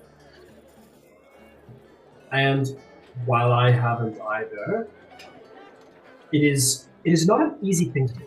It is not something that is done in one stroke, despite what all the plays tell. If you were a part of the last war, you would know that the spinal column is a very, very strong part of the neck. You don't say. Oh, I don't mean to condescend, but no, they were not done in single strikes. To do so would require a remarkably sharp blade and a remarkably stronger arm, and a perfect angle. No, they were killed and then cut away at. Well, we're done with the heads. They were taken. Oh, unrecovered. So are the bodies unidentified then? Oh, the bodies are identified. We were able to do some investigative work and figure out who it is exactly we're looking at by their clothing and by who had come to work and not come to work. On the body, different marks. Did you all recover the heads, or the heads have not been recovered? We expect that whoever this monster is took trophies. Understood. So no, Red Hand, Marshal Warden, Princess Lena Dewdrop. They do not have the heads. You forgot Templar. You forgot to put Templar. Templar. Red Hand's Marshal Warden, Templar, Selena Dewdrop of the Summer Quartz. Sorry. It's almost as if it were written down in a meeting, I couldn't read the whole thing because it's such a long name. It is indeed a quite strenuous number of titles to recall. Can you use acronyms or? I wouldn't think of doing such a thing. I've earned these titles and I will wear them proud. All right. All right, Team Murder. All right, go on, Team Murder. Go stop a murderer. If we will be happy to accept a murderer dead or alive, however you wish to take them. Any place we can find Captain Daggett? I advise great caution and check your necks. Protect your No, neck. none of you are elves, so but still, This fucking guy, Bedrick, dude. That's a goated song reference, yo. That's a goated reference. What can I say? Oh. We're American. Anyway. So we're gonna go over to Team Dungsweeper, who's gonna have a very interesting interaction. As you guys are out there on day 2 of 7, you make your way down, you find the usual crew, except that your crew seems to be led by a different Dungsweeper this time. He goes, "Hey, how's it going? My name is Roland. I'll be taking over the crew. I heard you guys did good work yesterday, so a pleasure to see you all." Hey, pleasure to meet you, Walden. What's going on with Sal? Oh, he is taking the day off sick. Okay. No shit. I mean, Actually. he's sick. I mean, it happens. It's an occupational hazard. Okay, we're gonna go to work now. We'll start going to work. You guys work and stand there. The 3 of you looking real severe, real tough. Nobody gets in your way. Working away for an hour, 2 hours, 3 hours. Shoveling shit, 4 hours. Lower Dura has got a lot of it. A lot of people. 5 hours. Let's swing back over to the murder team. Sorry. In all honesty, that is a very easy paycheck. Yes. It's an easy paycheck, right? Somebody's gotta do it. Stand there, look mean and tough. So you were advised to be on the hunt at nighttime. It is daytime. What would you like to do with your daytime? Okay, guys. I think I got a plan in my head. What if, and maybe we can get the Dung team over here too after dark, after they're done watching Dung get swapped up, Yeah. We get them here. Here's backup. I go in to the Mole Skull Tavern, hang around, pretend to throw back a few, disguised as an elf, being very loud, being very obnoxious, pretending to be very drunk. And I Some start... teacher from the sign says, "Go, so cute, so you're just being yourself." Who said that? He runs away. Yeah, screw you, man. But either way. Okay. I think I really like that plan. I think that, I mean, the only motive we really have is that they don't like high elves or elves or half-elves. Potentially sailors. Potentially there sailors. Could be sailors. There could be a sailor, so I'll be a sailor too. Yeah. I mean, I don't want to make it too on the nose, because if this guy is in any way good at what he does, then he probably suss out people that are just playing the part. So possibly. I try to do your best sailor impression. Okay. Yeah, man, I know a sailor in my life. I haven't met many good sailors in my life, but yeah, sailors. Tally's like span for nonsense is like that's Oh, you're gonna get tired of this team, buddy. And you're with Selena and Nero. I know. This is You picked the wrong team, brother. Hey, babe, we're gonna do some good here. Yeah. Okay. I think we don't know exactly what path that the murderer is going to be stalking. So I don't know how we're going to be able to communicate unless we go purchase like a messaging stone or something of that nature, so that if we see anything on any of our routes, we can let the others know and then converge. Although it's really just going to be you and I, Selena, on the hunt. Nero is our Bates. dressed up bird. Bird. Look, I'm a fish on a. I'm a worm on a hook. I get it. Yeah. Someone But walks hey. by and goes, "Holy shit, that's a fairy!" Keeps going. Yeah, we're gonna need to. Yeah, while I'm in the bar, getting attention to myself. You, Tyler, could be in trying to keep an eye on like who's following me around, maybe, and Selena could be hiding outside because a fairy gets a lot of attention. Yeah, I guess we could just tail you when you decide to walk out. Yeah, I'll try to be there like an hour, maybe. Yeah. Throwing back some water, maybe. And then, Sorry, go ahead. and if it could just be us or we'll get the others later on, but I could definitely go to a pre-picked route or destination. And if you Do we know that all the routes were like different, Ryan? Yeah. Okay, so try to take a route that's within the area, but not necessarily the same route. okay, like true, I could come. You know the Yeah. city better than I do. Yeah, exactly. Like Ryan, can I try to lay out a route in my head, like where would be a good place to where we could nab somebody, you know? Kidnap somebody? I mean, nab somebody, like What do you mean, know, nab somebody? If one were to nab. What do you mean by nab? Like kick someone's ass? I mean, capture them, kick ass, yeah, basically.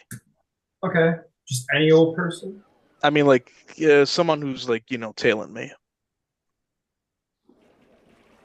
Well, if it's a good enough place to get murdered, it's a good enough place for us to murder them. Fair. Wow. Probably a back street in the middle of the night era. Probably be a great place to nab somebody.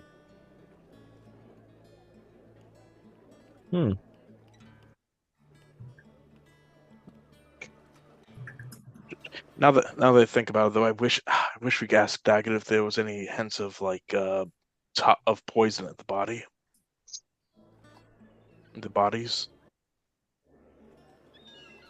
That way, that way that way they might get them to go down quicker. Or maybe they just chopped off the head in one swing. In that case, Their head was chopped off post-mortem. They were taken out with one blow in the chest. You're right, it was one blow into the chest. Which means he'll most likely want to get your attention. Or drop down in front of you. Yeah, exactly. Well, while you guys are standing on the side of the street, just planning your asses off, you plan and you plan and you plan. Maybe even for 8 hours you plan. But we'll come back to you guys later. Mm-hmm. We're going to go back to our Dung Sweepers over there because, So you guys are standing around, Benrig and the Italian Darwin. You're watching, keeping an eye out. Some guy walks by, goes, "What in the hell's a tin can, a candle, and a keg just staring at poop?" Walks on by. You guys are just keep on watching. People keep saying things. If that elf gets any shine, he's gonna blind the pigeons, someone says, and keeps on walking, and just people have something to say, everyone's got something to say. Does someone have audio in the background? That's me talking and coming up on this headset. Alright. Oh my god. Today's your turn. Okay. You guys keep watching. They go, what's become of the city funds? A warforged staring at Dung? What's he gonna do? Calculate it? Gonna invent a turd golem? What the fuck? Keeps on walking.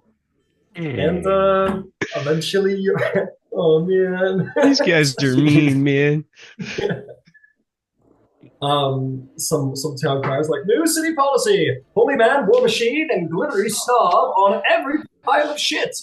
And I cast he's thaumaturgy so it tremors and he falls in the shit on his face. he goes, no! Wait, I'm in the middle of the street. I don't stand in front of shit and talk about it. Or he goes to lay on the shit. He goes, oh, good thing it's been cleaned up. Gets up. Anyway. And your day of work has come to an end. The guy comes up to you who was the worker, and then rockets. He goes, I'll see you guys tomorrow. Good working with you. All right, guys, let's get out of here. Let's go eat some. Let's get some wings. Yeah, let's get some big food. Yeah, finger food. Yeah, exactly. There's literal shit on your face. There's shit. Literally know nothing about germs, and they leave. You guys have succeeded. That's day 2 of watching the Dungsweepers. Okay. Well. So would you say that's a normal amount of shit? I don't spend a lot of time in Lower Dura, so I think the answer is probably yes. Because, why would there be extra? Good point. And I make notes.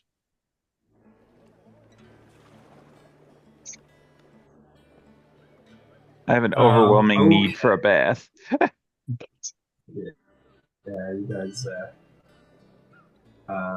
fantastic. You guys had out. That's what I'm gonna do to make it more interesting. I'm just gonna have like random people saying awful shit about you guys about your shift. That's gonna be about the shit end of the stick, man. All right, you guys head out. Nero, Tally, and Selena. Is there anything else you wanted to do? I imagine you guys standing out with a street meat cart, just like talking away about like, oh yeah, like down the You ever had shawarma? back alley. Does everyone get some shawarma? I'd be looking for Smokey in my downtime. Maybe a perception check. Okay, cool. Well, she's gone for the day. This lady just tails off. She's like, bye-bye. 12. 12. No sign of Smokey. Oh no. Like I say this to Tally, how often do you think that how often do you think how many citizens do you think Smokey has devoured so far? It's got to be at least 15. Surprised we're not seeing more. Maybe that's what the Dung Sweepers are sweeping up. Maybe that's the murderer. But wait, he wouldn't just take the head. Smokey would eat the whole body. I mean, it can be considered a delicacy, I guess. Yeah, sure. I'm sure. Maybe but like, they like to chew on the ears. yeah, I mean, yeah, it makes sense a little bit. They're cats, maybe they just use And the head it's as, the only as thing a that as rolls. a ball of yawn. Yeah, they use it as a ball of yawn or something like that. Yeah. I don't know. It's starting to add up. Who knows? If we So see Smokey is racist, is what I'm gathering. he thinks elves that, or he thinks elves are tasty. As Selena's like buzzing around the building looking for Smokey, you see these 2 kids walk by. One of them goes, no man, I heard fairies bite. Let's go. And they run away. All She right. looks like she bites. So you go inside. Well, find an alley or something to change, as you will, and yeah, just be your best elven sailor self. Yeah, I can do that. And Some guy walks by and puts a coin in your hat towel and goes, "Fairy's a nice touch, man." Keep walking. What? The fuck is he talking about? I don't know. Just take the gold. Take the gold and run. It's a, Oh, he it's a definitely copper. will. It's not a gold. It's a copper, but take the copper. He didn't give you Here's $100 bill. Jesus Christ. Yeah, I guess that would be but he'll pocket it. And anyway, if at any point in time you feel that you are in danger, and it's getting a little too close for comfort, then I need you to give me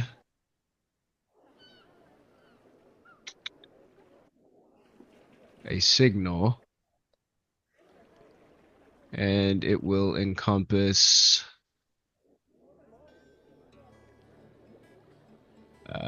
hold on. It's a big document. It's gonna look like this. Oh, yeah.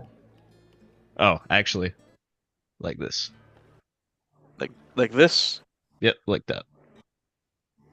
Okay. Yeah, we can. Yeah, that way, if we leave the bar, we can travel together or something like that. Yeah. Yeah. I'm gonna be honest. Against the serial killer, I think we'd prefer to have the whole party here. Yeah, that might be more fun for them too. They've had a boring day, I'm sure. And honestly, You don't know how fun it was, Selena. It was amazing. How do you know? Because I was there. You were there and here at the same time. That's impressive. No, last I was time there the day yesterday. before. Yeah, but I was there the other day before too. It was boring as shit. Could we As you guys are standing there, you look out at the sun and realize the sun's setting. Yeah. And you suddenly Okay. realize you've spent the last many hours just like planning and not actually doing anything. Could we have sent a message to the party to meet up with us? You can send one now. Yeah, let's do that. Like if Sure. Tell them to hurry and not walk. They Yeah, won't get we here give on them time.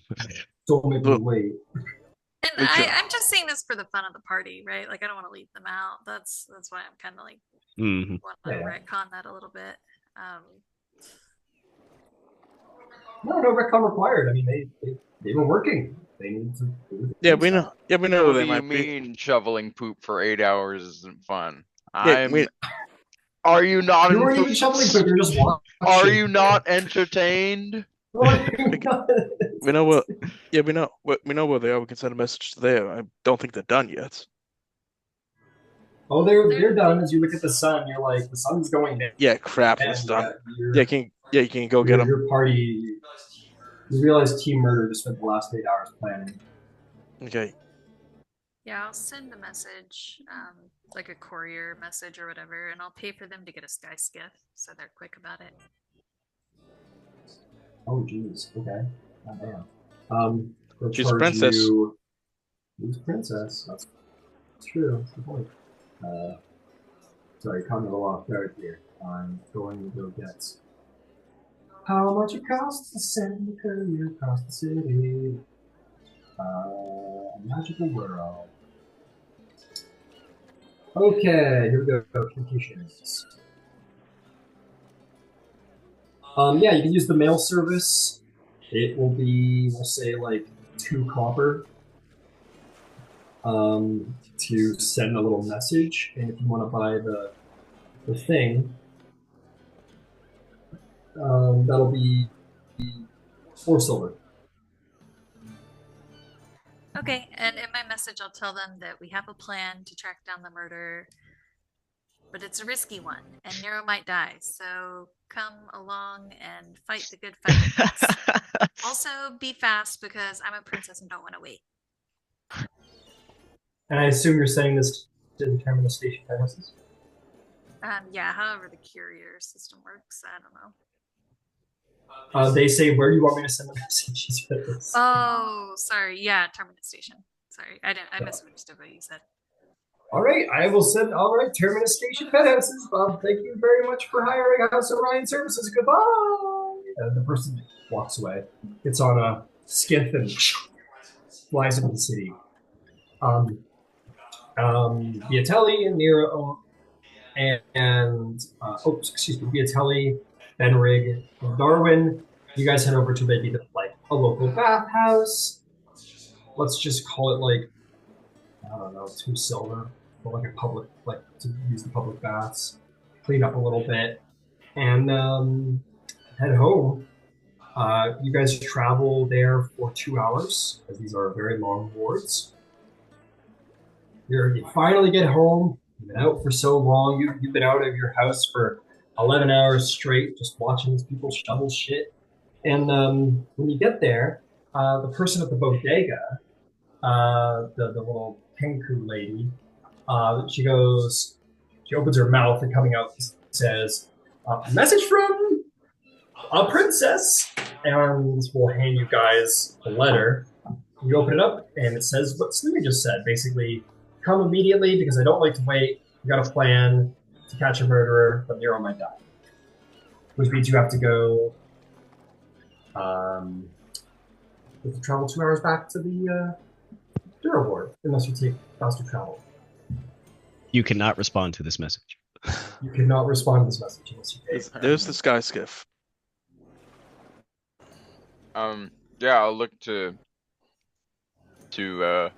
Lord Viatelli and Darwin. Darwin, I know you've been traveling. Do you have there's no nice way to ask this. Funds? Currency? Yes, I have some gold. I'd be happy to contribute, but Of course. I look around and for any rocks. You find some rocks. Good job.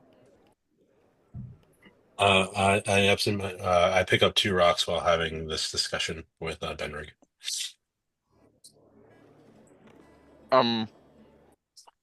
Okay. Well, I think they want us to get there quick, so we'll take one of the faster skiffs or shuttles maybe.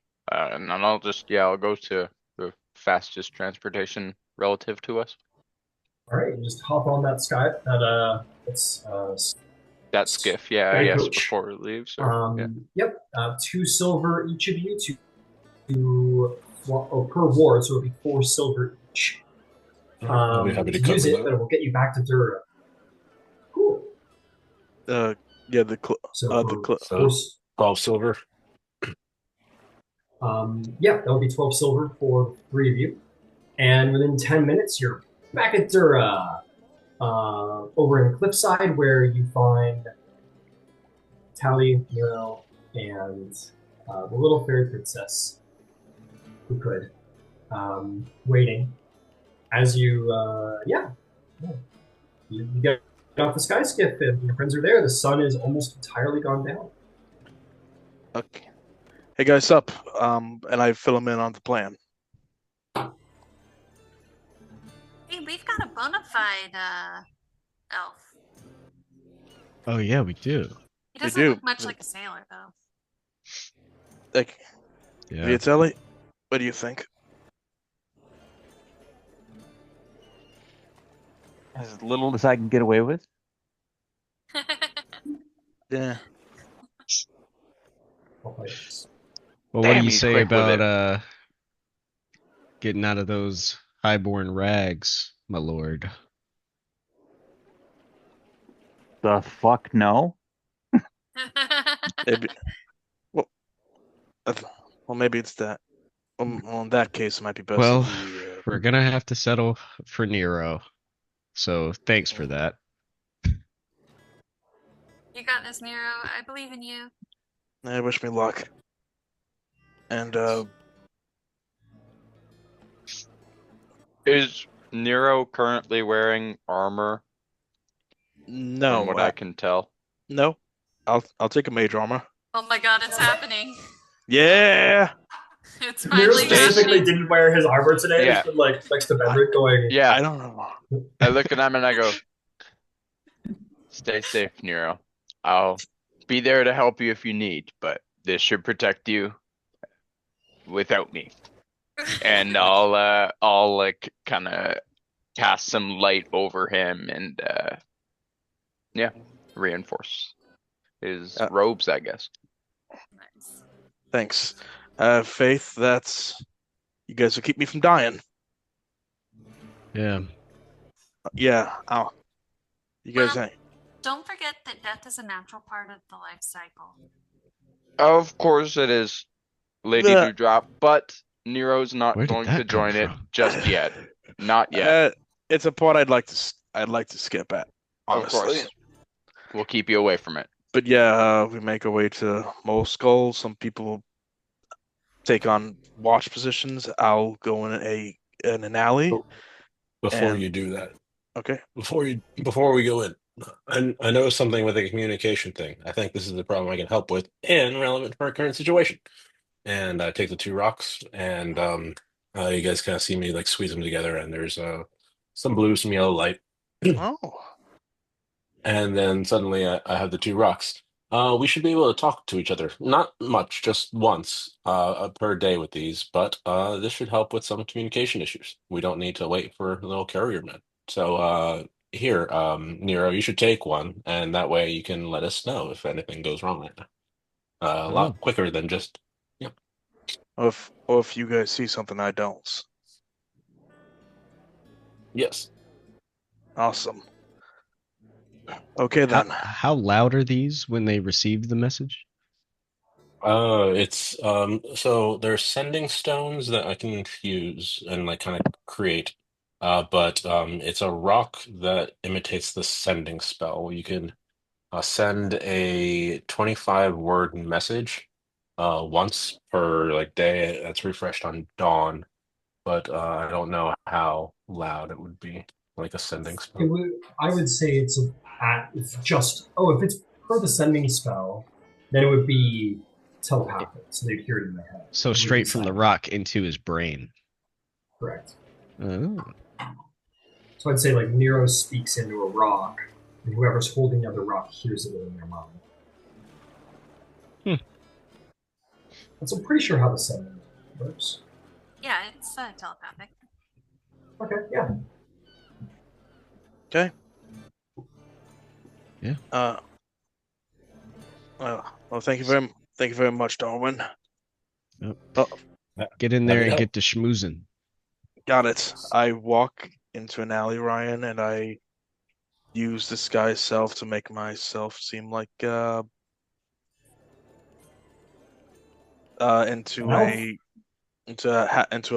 an elf. Who's a sailor, of course, with the sleeveless vest. You can see the tattoos and everything. Like, yeah, You look like Popeye, just with sharp ears. yes, yes. The most obvious bait. Not quite Sounds the like- most obvious, but like. I love me spinach. I love me spinach. All right, Nero. All right, you ready? Oh, wait, can the fairy princess be like outside above the door, but like kind of far above the door so she can like What watch door? the Mole Skull Tavern? I thought Nero was in a back alley waiting to get murdered. No, he's going in the. It's going into The the Mole pub Skull Tavern or in whatever. order to get attention for myself. So you want Selena float right above the front door? Not No. right above the door, but like kind of higher up above the door. So, and then I want to get a position of stealth so I can watch the door. So let's illustrate this on the map here, all right? So just so I Yeah, like, so I what if he's really outside don't- watching the tavern? So here's the front door, right over here. See that? So you're here above the front door. Well, in a place where I can like hide better. Can I hide inside there? Inside that window? So you want to be inside the tavern, looking down through the window. If it's a private area or like on the Oh. rooftop. I just want to be hidden where I can see the door. That's it. Okay. If you lay down on the roof, sure, you'd 'cause probably we- be good. We could. I have a Selena. I could make you invisible. Okay, hang on. Nero, you're in a back alley turning into. You're right, never mind. Popeye. You're right. So, and Selena's on a roof. So, do you want to be on the roof, Selena? Yeah, on the roof, hidden. All right. Go ahead and make me a stealth check, Selena. Will do. The rest of the party is standing looking real and speaking this across the street, I imagine. 14. Yeah. Good job, Selena. Good job. Okay, Nero, you bust up in that bitch? Yeah. All elfed out? Like do I look? Can I look out the alley? Can I see everyone?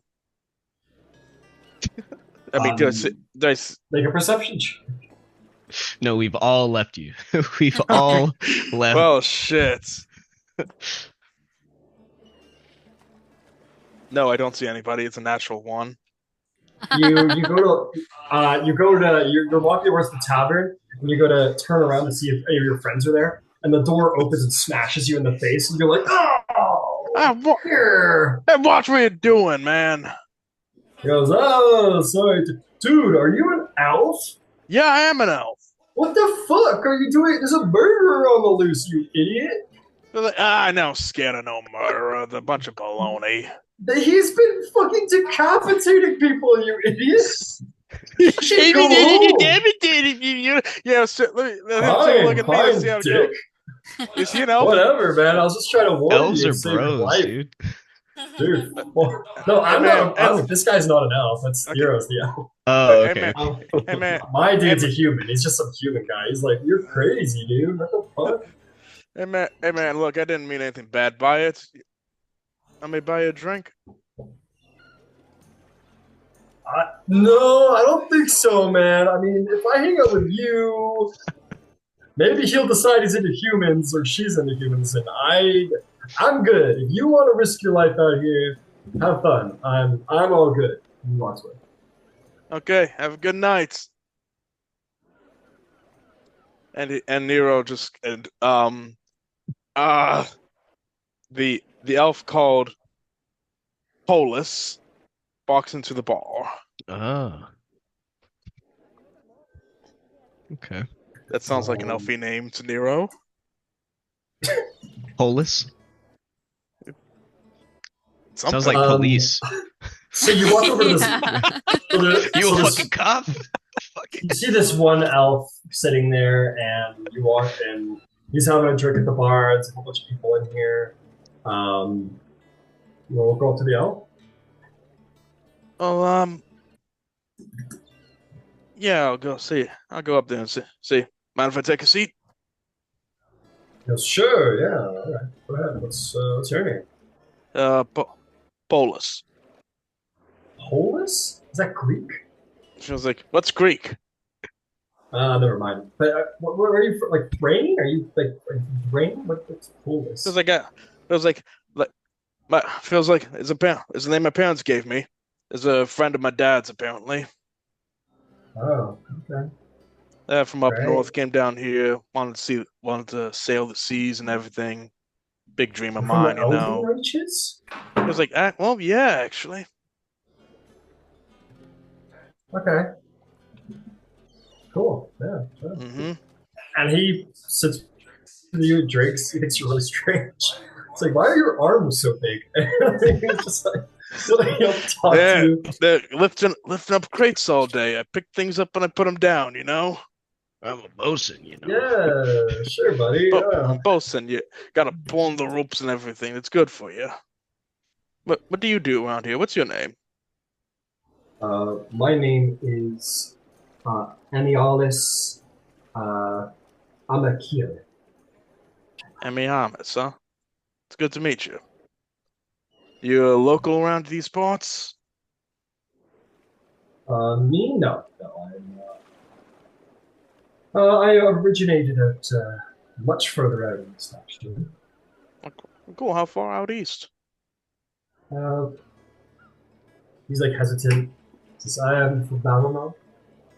I'm sorry, say that again, Ryan. I'm from Valinor. Oh, interesting. Like, it's pretty different out there. Yeah. I'm trying to get back, actually. I got all my money taken from me, so I can't afford the trip back. And you know how the morning destroyed the lightning rail, so I have to hire a galleon. Yeah, that sucks, man. That sucks, brother. So second Sharn, loading crates. Yeah. It was like, hey, what shit? What kind? What ship you walk on? Oh, I don't have a ship right now. I'm just a dock worker. I'm not a sailor. Yeah. If I was an elf and a sailor, I'd be an idiot being out here right now. There's a killer on the loose. Yeah. No. I'm not afraid of no killer. Please. If I were hunting elves, you would be the fancy pick. You'd be the dessert. Yeah. They haven't met old Polis yet. Oh, okay. It's been good getting to know you, Polis. But I gotta turn in. So have a safe night. Okay. He goes upstairs. He goes. Oh, so he goes upstairs. Yeah, he goes upstairs. Okay, not out the door. I guess it's. I guess he sleeps here. Out the door? Are you crazy? There's a fucking killer on the loose. I'm okay. I just sit at the bar, like brooding by myself, like, hey, barkeep, come over here, like, and I secretly pay him for some water or something. They make a shot of me for water. I'll give you free water. Feels like, look, I just like to relax sometimes, and well, I got work to wake up to tomorrow. I can't wake up hungover, you know. You're the killer, aren't you? Yeah. You're acting really suspicious. This is the guy. I mean, I saw you talking to that elf, and I never to, like, secretly. Wait, this is actually the most logical solution right now. Yeah. Currently, I don't blame them. You're the murderer, like, for sure.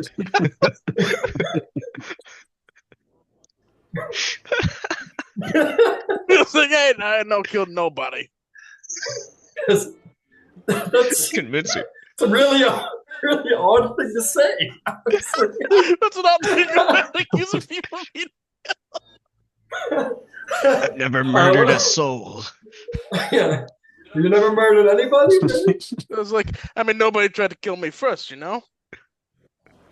No, I don't. I'm sorry, I gotta Nobody tried to kill you first? So that means you just went after them preemptively? So you are the killer! Hey, somebody call the guard! I think this guy... I need a minute here. Let's go to a break. Okay, we'll go to a break. Thank God. What the fuck? Get the fuck out! You're the killer! What are we doing?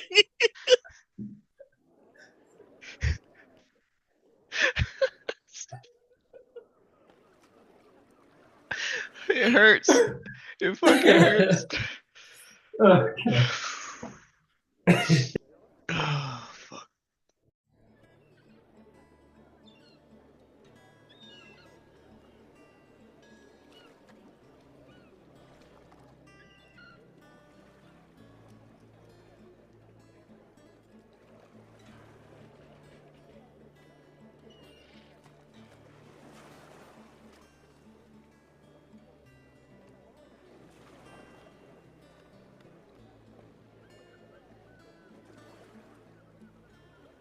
Let's get ready to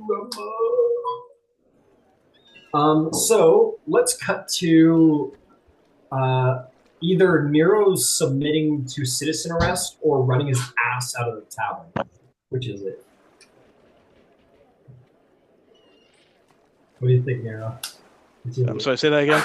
I said, let's cut to either Nero submitting to citizen arrest or running his ass out of the tavern.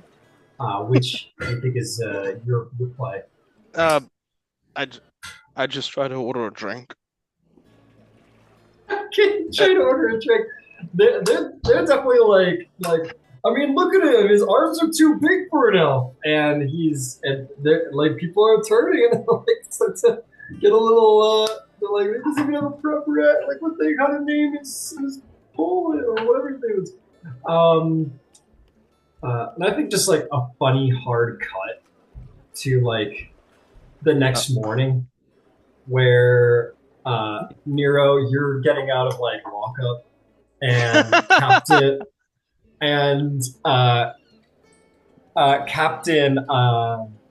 Hayasta Stagit is like he's like filling out the paperwork, and they're like, "Are you sure?" Captain goes, "No, he's not a murderer. He's just a dumbass." It's not like is it serious?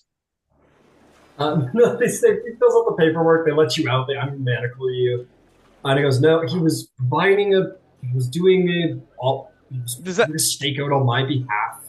And they let you out, and he just kind of stares at you blankly. Wait, seriously? Sure, yeah, why not? Oh no. What? You get out, you're fine. Oh no, but it feels like we're gonna try to catch a killer that night. But unfortunately, yeah. So you fucked that up. Yeah, that didn't work out, unfortunately. Yeah, just to save us some time, because, like, yeah, sure, that raises some suspicion. And, yeah, whether the party, and I'll say, like, maybe some of the party goes after Nero, and they're like, okay, he's getting pinched for some reason. The rest of you stake out. You guys, nothing happens that night. No murderer crawls out of the dark and slays anybody, unfortunately. And Nero, you get out, and the captain says, well, these things happen. Hey. So, yeah, sorry about that. No, don't need to apologize. Like I said, what's happened? Just careful, and good luck with your search. Okay. Let's try again. We'll try again tonight. Nero, while I'm looking after the sweepers today, I need you and Tally to go and pick me up a reasonable, and the reason I'm sending Tally with you is so that between the two of you it can be reasonable. Get me a sailor's costume that is reasonable. But I'm not reasonable? You got arrested because they think that either you're a murderer or a pedophile. One of the two. Neither of them are good. Look. Some people. What the fuck did I come back to? So basically, Nero got arrested on suspicion of being a murderer. The captain let him out of lockup because he knew. Because the disguise self wore off. I'm obviously not. That's also true. The disguise wears off after an hour. They're like, "Oh, look!" They arrested you. But they arrest me anyway. So okay, we'll go get a. I'm sending Tally and Nero. Get me the costume you want me to wear, and tomorrow, after I'm done, I'll go in costume. I didn't change last night because I didn't have one planned. I don't wear trash. Okay, we'll get you some trash. Okay, then. But you will watch shit. He's got you there. Which is a good point. Because it's paying me to do so. Tomato, you know? Which is an excellent point. You guys have been staking out all night. After like an 8-hour workday. Not after Nero gets arrested. He gets arrested, I'm going to bed. Yeah, everybody just throws up their hands. Cue the meme. Everybody in the theater. Yeah, he'll get let out in the morning. He'll get bail. Yeah, so we'll say this conversation's happening at the penthouse, and Nero shows up after a night in lockup. The captain let Nero out. You guys are like, "What did we learn?" Yeah, there's some very suspicious people down Cliffside. Okay. Yeah, you're one of them. Very distrustful people down there. What did you say? He was like, I said, like, I'm Paulus the sailor. If I could take, Paulus? I'm not. Who the fuck is Polis? The sailor elf. It's just a name I made up on the spot that sounded elfy, you know? It doesn't. That's the thing. It was like, well, okay, I'm not familiar. What do you want me to call myself? Viatelli? I mean, It's better. it's not wrong. Okay, let's go scrounge up Viatelli some threads. Some sailor threads. Yeah. So is it the next morning now? I'm gonna say all of you got a long rest. Nero slept in lockup. The rest of you got home and got to sleep. Do you get a decent rest in lockup? I've learned how to. That's fair as fuck. That's fair as fuck. He's an urchin. This is not his first time. Duly noted, my friend.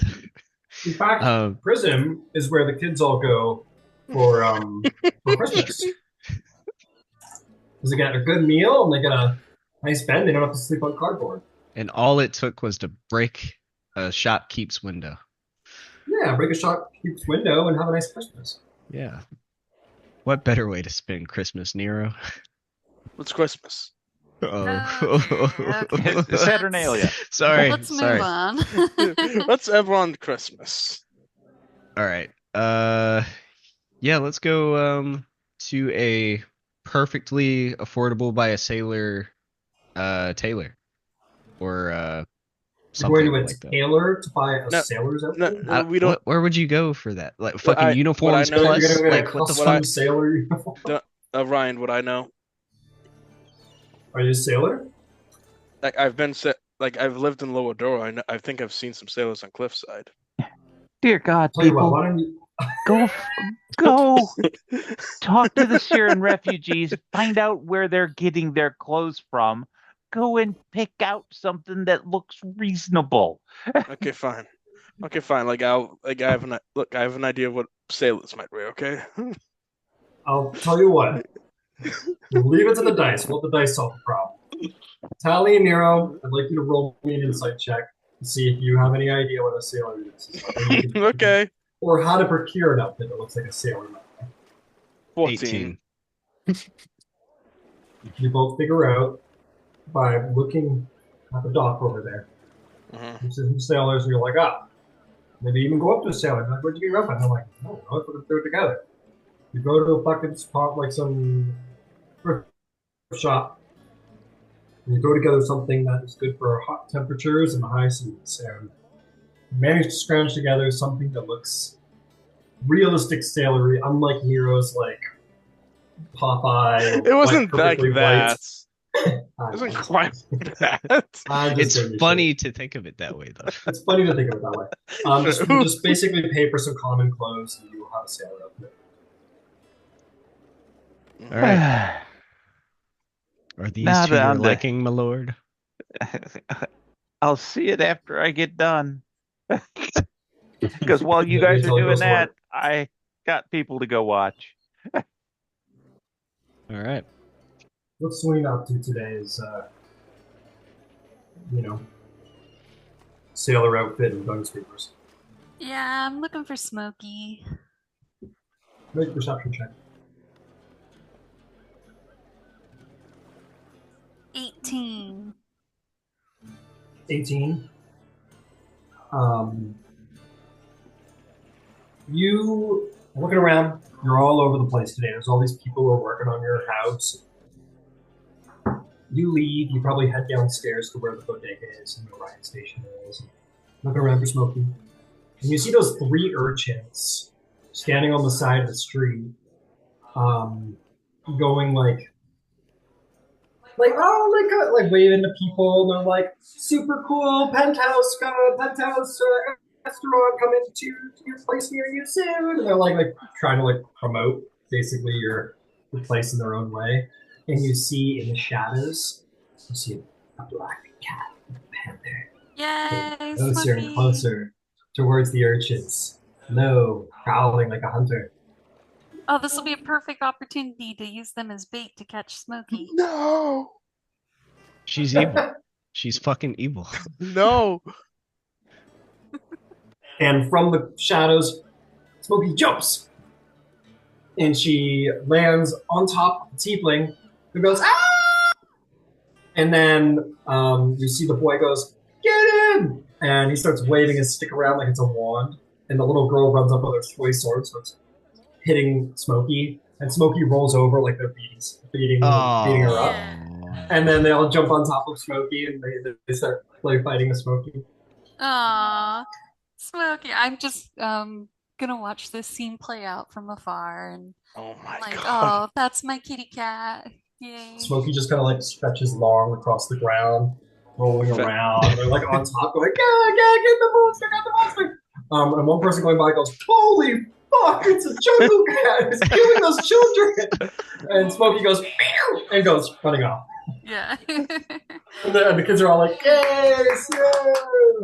Yeah, They're incredible. like, what do they call them? They're like, bye, Mr. Big Black Cat person. And they're like, they just leave as Smokey goes running off.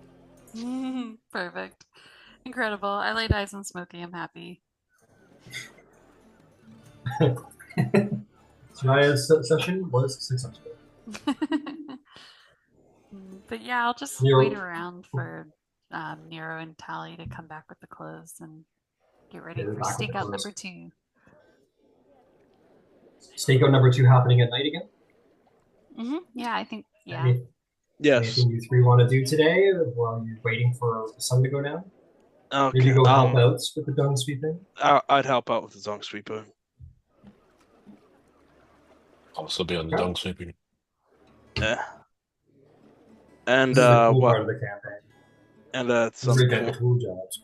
and what? As I'm talking to Viatelli, I tell him, so yeah, sorry about the whole getting arrested thing last night. That's on you. I don't care. You got a meal and a cot. Yeah, I guess it came out ahead.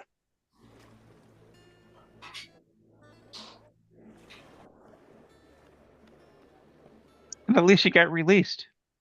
So, Yeah. That's a change of pace, I'm sure. Moving up in the world, you got released. At that point, we're going to say Selena, Tally, and Nero, you guys all catch up with the other 3 who are working away, keeping an eye on these dung sweepers. You're going to see that Sal's back to leading the crew. He goes, hey, everybody. It's good to see you. We're just going to get to work. And they will go back to work, and you guys hang out all day on day 3 here. Everything goes fine.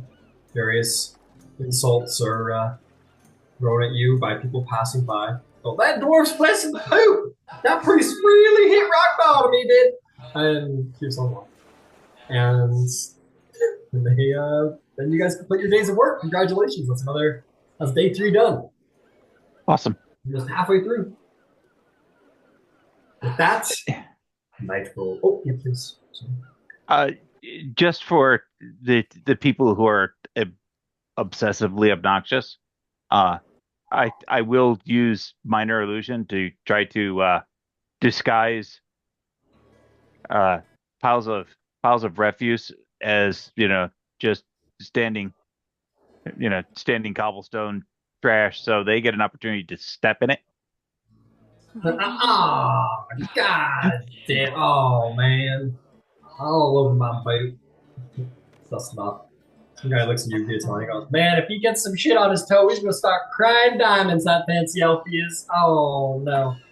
And you get him, too. He goes, no, fucking out. And slowly but surely, the commentary of obnoxiousness begins to recede. At least for that. Sal's like, well, you defended us not only from ruffians, but the commons who used to get the shit on us, but thank you. Oh, you're entirely welcome. Are you feeling any better, Sal? That cough doesn't seem to be improving much. I'm good. I'll be fine. Don't worry about me. I appreciate the concern there, Lord Fjarlin. It's all good. All right, boys, let's go. It's burrito day, and we're all like, woo! And now we're going for burritos. Yeah. Okay. Let's go see what you guys got me. They really need a non-finger food day, if we're being honest.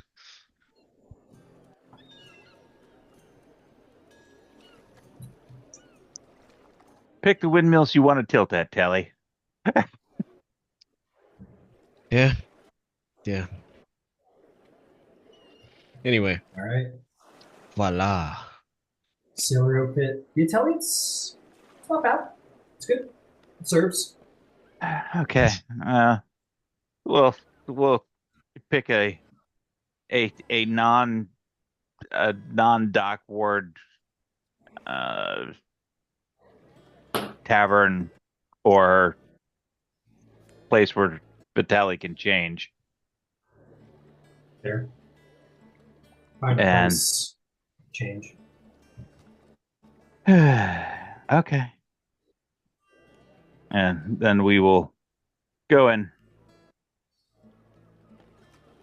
haunt the plate, haunt a tavern. And we're going to go earlier.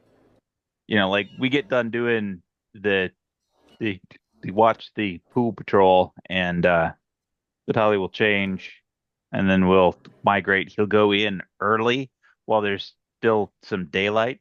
He's going to order drinks, and he's going to dump them quietly, but he's going to order enough of them, so slowly he's going to end up with his head on the table, and he's going to wait for the clock to go dark. And then he's going to stumble out. Fair enough. Why don't we mark off a silver for all those drinks?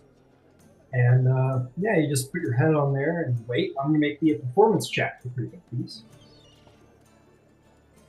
This is perfect.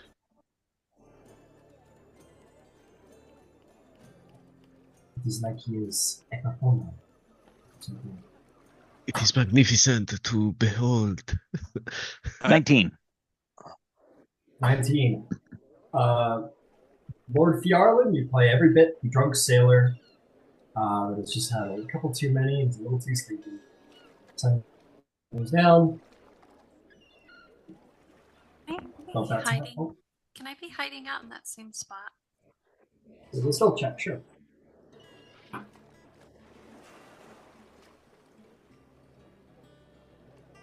Ten. 10. You're hanging out up there like the guy on the moon, the DreamWorks logo with the fishing pole.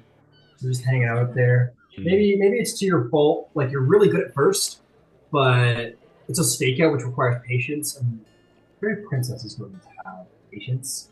They get what they want when they want it. So eventually, you start to get bored. Like they don't swing your hammer around, you know. But eventually, Lord Fjarlin, is there anything you want to do? Get up, leave? You want to stay? Yep. When I get up to leave, you know, we'll behave drunkenly, walking out of the place. We'll walk in the kind of direction of kind of a even seedier locale. But when I come across like an alley, he's gonna like take a couple of steps in and place one hand up on the wall, and he's gonna, you know, shake the hips as if you were emptying a bladder. Understood. Okay. You do so. You're every bit playing the part. Party's following behind, carefully keeping an eye on things. You play the part magnificently. It just seems that there are no murderers out tonight to come kill you, unfortunately. Okay. We'll continue tomorrow. You know, and you know, we'll keep at that for, you know, a couple of hours. But you know, if there's no bites, we're after dark. It will be, you know, just patrol around a little bit. If there's no fish, then after a fourth hour, it's just time to go home. The fish are not biting today, as it were. The fish are not biting today, unfortunately. The Day 2 of evil. your investigation goes by. No murders come, unfortunately. Alas. You all get a long rest. The next day comes. Start fast tracking a little bit. Watch them Dung Sweepers sweep that dung. They do a real good job. Sal's off sick again today. I applaud how they sweep that dung. Well, you know what? We really appreciate the enthusiasm. You don't get a lot of appreciation. We appreciate you. And yeah, you do so. That ends. Next night comes. You tell you're up to the same thing. Party's still being on. Is the party being stealthy, by the way? Yeah. Oh yeah. I'd ask Vitaly, do you want me to pretend to be another bar guy just in the back watching you? No. Okay. I was gonna say I didn't want to interrupt because he was doing his fucking thing, Mr. Fjarlin. And I think Tally would be outside, kind of posted up in a dark alley with a sight on the front door. Possibly hidden behind some boxes. So it sounds like everybody's being a little stealthy. Oh yeah. I would like to be stealthy. I would also like to cast enhance ability on myself for dexterity. Understood. So I'll Good like spell. put my shield on my back and kind of like start sneaking around. Okay, I'd like everybody to roll me. I'd like everybody except for Fiatelli to roll me stealth checks. Fiatelli, go ahead and roll me your performance check. And I also cast mage armor on myself as we're hiding out. Super cool. No problem. Oh my god, I'm focused tonight. I roll a 22 for natural 20. It has been too long since you fought something, Princess. Yeah. Tonight's the night. You're sure. Tonight's the night. 18 for me. 19 for Benrig. Damn, party's coming out on. Okay. Nero? 7. Ooh. So I've got a 7, I've got a 20 for Selena. I've got Benrig, what'd you get? 22. I was gonna say 19, and I was gonna say as a note, I'd like to be sneaking behind with Talenta. Fair enough. Tally, what'd you get? 18. 18. Darwin? I had disadvantage, but 18. Very nice. Party comes out and ready. Nero, not so much. Unfortunately. Not every night can be the best night. Yeah, Tally, how'd you do on your performance? 11. 11. You're a little bored. You know, this isn't the work of a Fjarlin. This is starting to wear on you a little bit. But you do make a friend.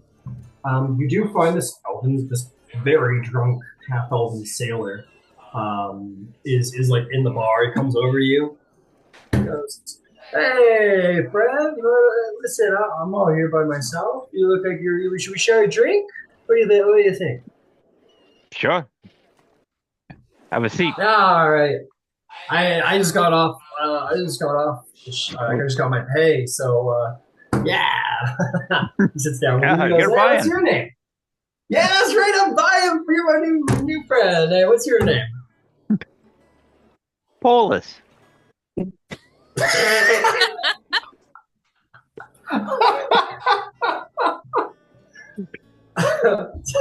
That was gold. Shout out Darwin. That was gold. That was gold. He goes, Polis. That's a weird name. But hey, my name's Heldar. Good to meet you. Nice to meet you, Heldar. I have a drink for my new friend Polis. Bartender goes, Polis? He looks over and goes, all right, sure, served you guys some drinks. Polis, where have I heard that? And serves you guys some drinks. You chat up this half-elf guy. I was like, you don't look like you've had enough. But another one for me and my friends. And after like maybe an hour of drinking, he goes, "Listen, I let's go. I love to go for a nice walk at night. You know, you're taking the air and the sounds. It's the best. Would you wanna? Would you go for a walk with me? Sure. There's safety in numbers. Safety and that's right. All right, let's go. It's a jolly fellow. He takes you out. He's got his arm around you. He's like, you know, man, I love you, man. He's a good friend. You just. I just feel like I know you, like from a past life or something, you know? I know. Dude, yeah, you know, man, you know. You're walking around, and you roll initiative. Do we follow him? I assume you all followed him. Yeah. Okay. So they're Good. out of the tavern? Yeah, they're out of the tavern and they wandered down. Let's see here. So I didn't realize they were. It's too late. I don't. Okay, never mind. Never mind. Okay, they wandered down Ship Street, and as you guys were wandering down Ship Street, this sort of back alley, you see the glint of a blade in the moonlight. And yeah, let's all roll initiative.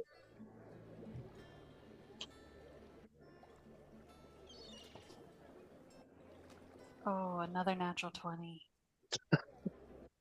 Yeah, damn. 2 in a row. Yeah, that's great. Love that. She's a princess. Love that for you. So you're here via telekinetic body. Go get your home. Maybe go get you a friend. The rest of your Is stealthing it initiative out a all dexterity around. check?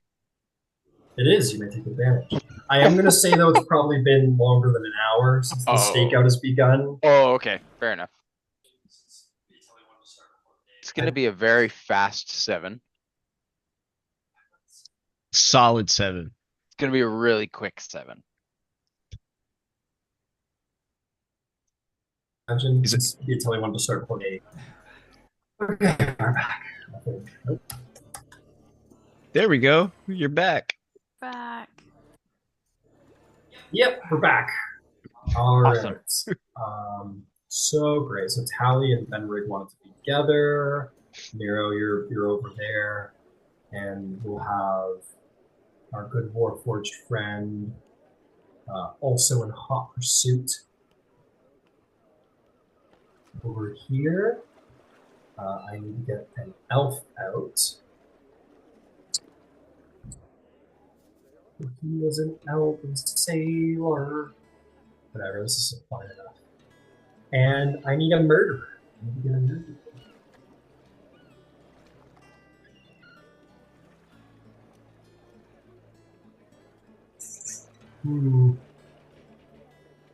Why's the murderer guy be an orc?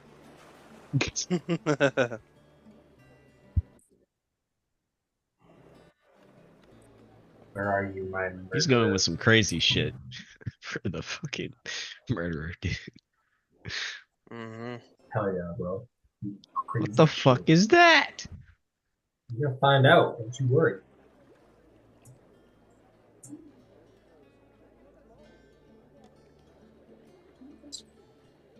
I'm sure he has a heart of gold.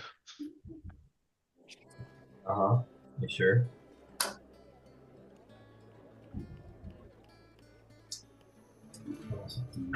He probably didn't have a father growing up, okay? Yeah, he was probably an orphan here. This could be Hey, I you, know Nero. that guy. I met him at the orphanage. Ricky! What you doing here, man? Buddy! Okay, let's roll. Okay, initiative is up. Who rolled a 20 plus? Selena did 22. Ooh. Oh, I need to drop in my Lady D drop. She is nowhere to be found. Hold on. I'm probably flying up top because that's your ML. 22. Okay, beautiful. Who rolled a 15 plus? You rolled a 10 plus. 11. Rolled a 14. Who rolled a 5 plus? Bernard got a very quick 7. 5. 7? 5, Nero. What'd you get there, Darwin? You're muted. 2. Can you hear me? Yeah. 2. Oh, now I can hear you. 2. All right, fantastic. Let's get down to business. Countdown music. So, what would be a surprise attack is going to be foiled because the party has been on careful lookout for the assailant. Who has a passive perception of 18 or higher? No one? No. Then it seems that I'll tell you what. The Atelier will consume an act. I'll give everybody else an active perception. Yeah, no, this is what passive perception is for. Sorry. Elongated searches, where your time's gone by, you're searching for something you don't know what. So this will be, in fact, a surprise round. You're going to see the glint of a blade as a this what looks to be kind of like a human dive out of the shadows. Via telling you what you see first is these like glowing, leering yellow eyes, not unlike how your eyes kind of catch the light, like a hound or a dog. And the person is just like covered in fur across their face with sharp fangs, like a wolf or something. It's wolf man, a shifter, most probably.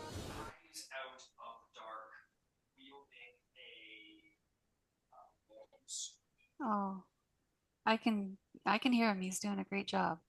And the shifter dives out. And I freeze. Right. Super duper. You're back now. Hey, woohoo. Yay. We heard you were doing a great job, Ryan. Thank you, Selena. You Selena do your job, whatever.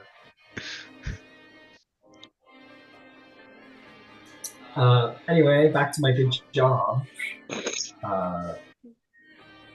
Diving out of the dark, you're going to. I guess I'll just restart.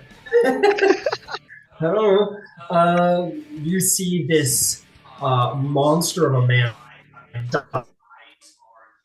out of the dark. His eyes are yellow and seem to catch the light like a wolf, or like you do, the Italian. He is wielding a long sword and has just like a mouthful of fangs, fur coming off of his cheeks, around his head, just sort of wild and matted.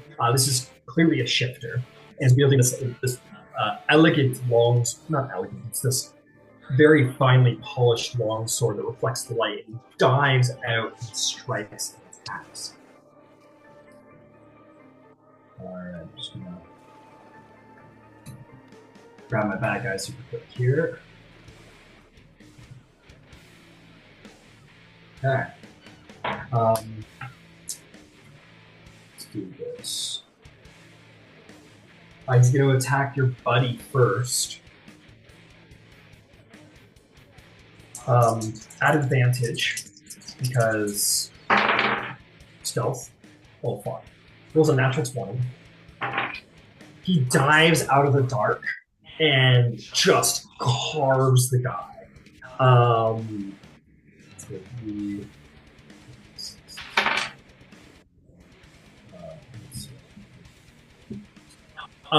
And one wild slash decapitates him in one slash.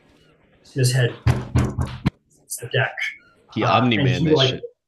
He looks down and says, "My best work yet." And he licks his blade as he turns to look at the Italian, sneers and smiles madly with ecstasy. He says, "Another." And he is going to Another freeze. What if we just don't say anything? And at like straight roll. Oh. My back. Yeah. Yes. Back. Yeah. Fantastic. Where do they leave off? Decapitation. And Yep. I said another, and then that's it. Yeah, When it froze. Straight roll. right. Decapitates says another. Makes a straight roll. I was That is gonna going to ask, be. is it possible? Am I within 30 feet? Let's see. Because I probably couldn't for the first thing because it was a surprise, but I'm not. Yeah, you're a little ways Yeah, off. no, it's okay. That's all right. All right, next one is going to be a 19. 19 He's will hit. attacking with the longsword. Shouldn't he be closer? Oh, I forgot to move it. Yeah, my So humblest Benric apologies. might be within 30 feet. He's not within 30 feet. Oh. No, he's not. He's within 40 feet of Viatelli. So that's going to be.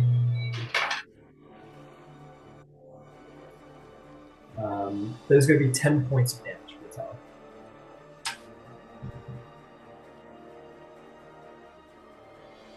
As he's just like slashing one-handed like a madman. That will bring us to the top of initiative. You're all shocked in this moment. But Selena, you're the first to gather your wits as this monster attacks your friend. What do you do? Yeah. How far away am I? Let's see. Oh my god. You are. You are 35 feet away. I'm 5 feet short of melee. I'll give you the 5 feet. On the first turn, I'll be generous on 5 feet. Yay! Okay, cool. So I'm gonna free action, pull out my shield, wield my Peacebringer with one hand, bonus action cast, compelled duel, and bop him. All right. Charisma save for compelled duel. Wisdom. Wisdom. How's a 15? It saves, but I still bop him anyway. He seems utterly enthralled with the idea of killing 2 elves in one night. Go ahead and roll your attack.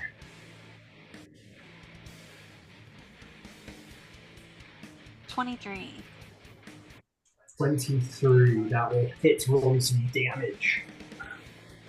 6 bludgeoning. Smash him in the head for 6 bludgeoning damage. Well done. Sweet. That'll be my turn. Well done. Okay. That is going to bring us back around his turn. He is going to. That's going to bring us back around. He's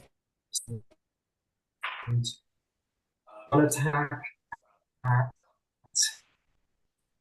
That was a 12 to attack the Atelli. a little fair. On the 12,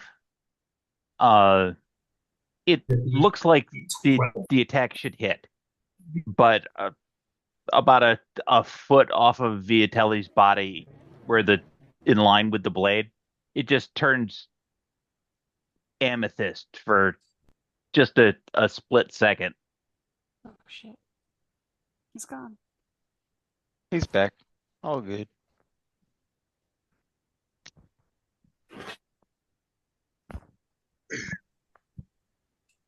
What's funny is we're on the same internet and mine's internet's doing just fine.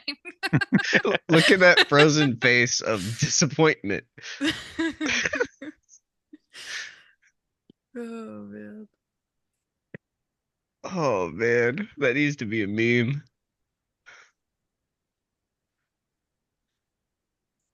Oh no.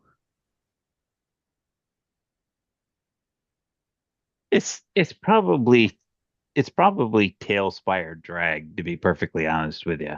It's the app itself, it behaves reasonably well, but it, depending on how many sprites you've got in the layout that you've got, and these are all pretty intensely built locales. Yeah. the memory requirement sucked the machine down for all of those sprites. You need like a streaming rig. Basically. Like you walk now. Incredible. Yeah, because not only is it because it's doubled up too, not only is it like, rendering it on your computer, it's rendering it again in Zoom. Yeah. Yep, it sure is. Okay, sorry. Where were That's we? all right. It was a 12, I believe, to hit. Yep. In order to catch Brian up, the 12 technically is a miss, but what everybody sees is the blows on task, and it shifts off of Viatelli's body about a foot away, turning amethyst just briefly as it skips off the mage armor. Ooh, very cool flavor, very cool flavor. This guy's good. He continues his blow onward into you there, Princess. That's going to be a 12 to hit. Flashes against his shield.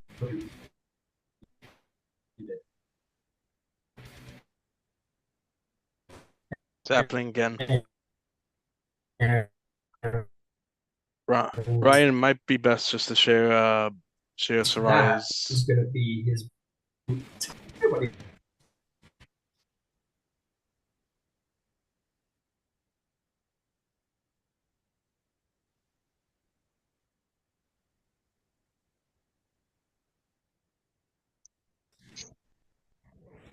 It might be time to pull out that hotspot.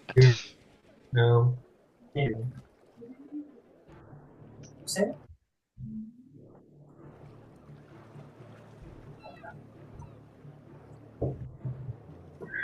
Oh, okay. All right, we're thinking it's a. If you can hear me. Yeah, Yeah. I can hear you. This is what it's all about, gang. Great. Okay, let's just. That's helpful. I'll at least share the sound. That much I can do.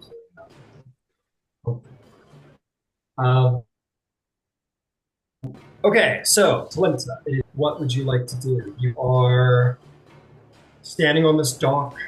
Benrig is just ahead of you, 5 feet ahead of you. You are about you're 50 feet away from getting in the melee with this guy, or 45 if you want to use your whip. Yes, I would love to, actually. So I'll use my Right. whip to get some extra distance. All right, I believe you're a little faster than you used to be. Is that not true? Actually, no, I'm not. I've only got 30 feet. So the closest I can get is 40. Action. I'm sorry? So as a second level rogue, you can bonus action cast cunning or use cunning action, which allows you to dash, disengage, or hide. Oh, I forgot. I forgot. Rogues are awesome. This is what it's all about. This is what I've been waiting for. This is what it's all about, man. All right, yeah, so I'll You want to run cunning in? action dash. Oh, you move. You know, it's been a while for you as a warrior. You haven't been quite as limber as you used to be, but you're starting to get it back, baby. You're starting to get it back, and you go running across. You put a little extra sprint into it, get right into a nice range of your whip, and with an action, I will attack. All right, give me the attack roll. It's a straight roll. Ciao! Lightning McQueen. Ciao. Natural 20 for 26. Yeah. Oh, fuck, dude. Go ahead and roll some damage with sneak attack because Viatelli and sneak up. Okay, so You still do the brutal critical thing?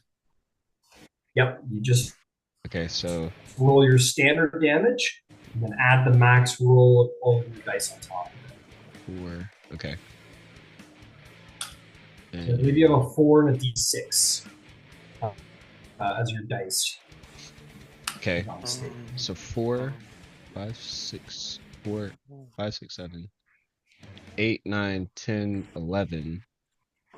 And then the D6.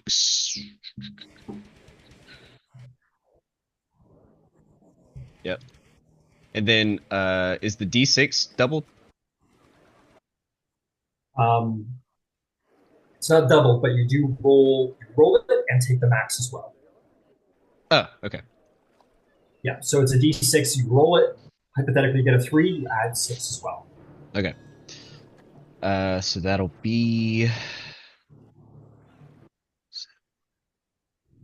And is the modifier also doubled or no? No, modifier stays the same.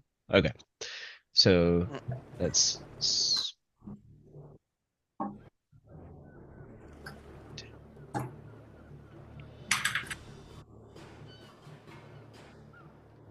What were you saying about math and counting earlier? Yeah.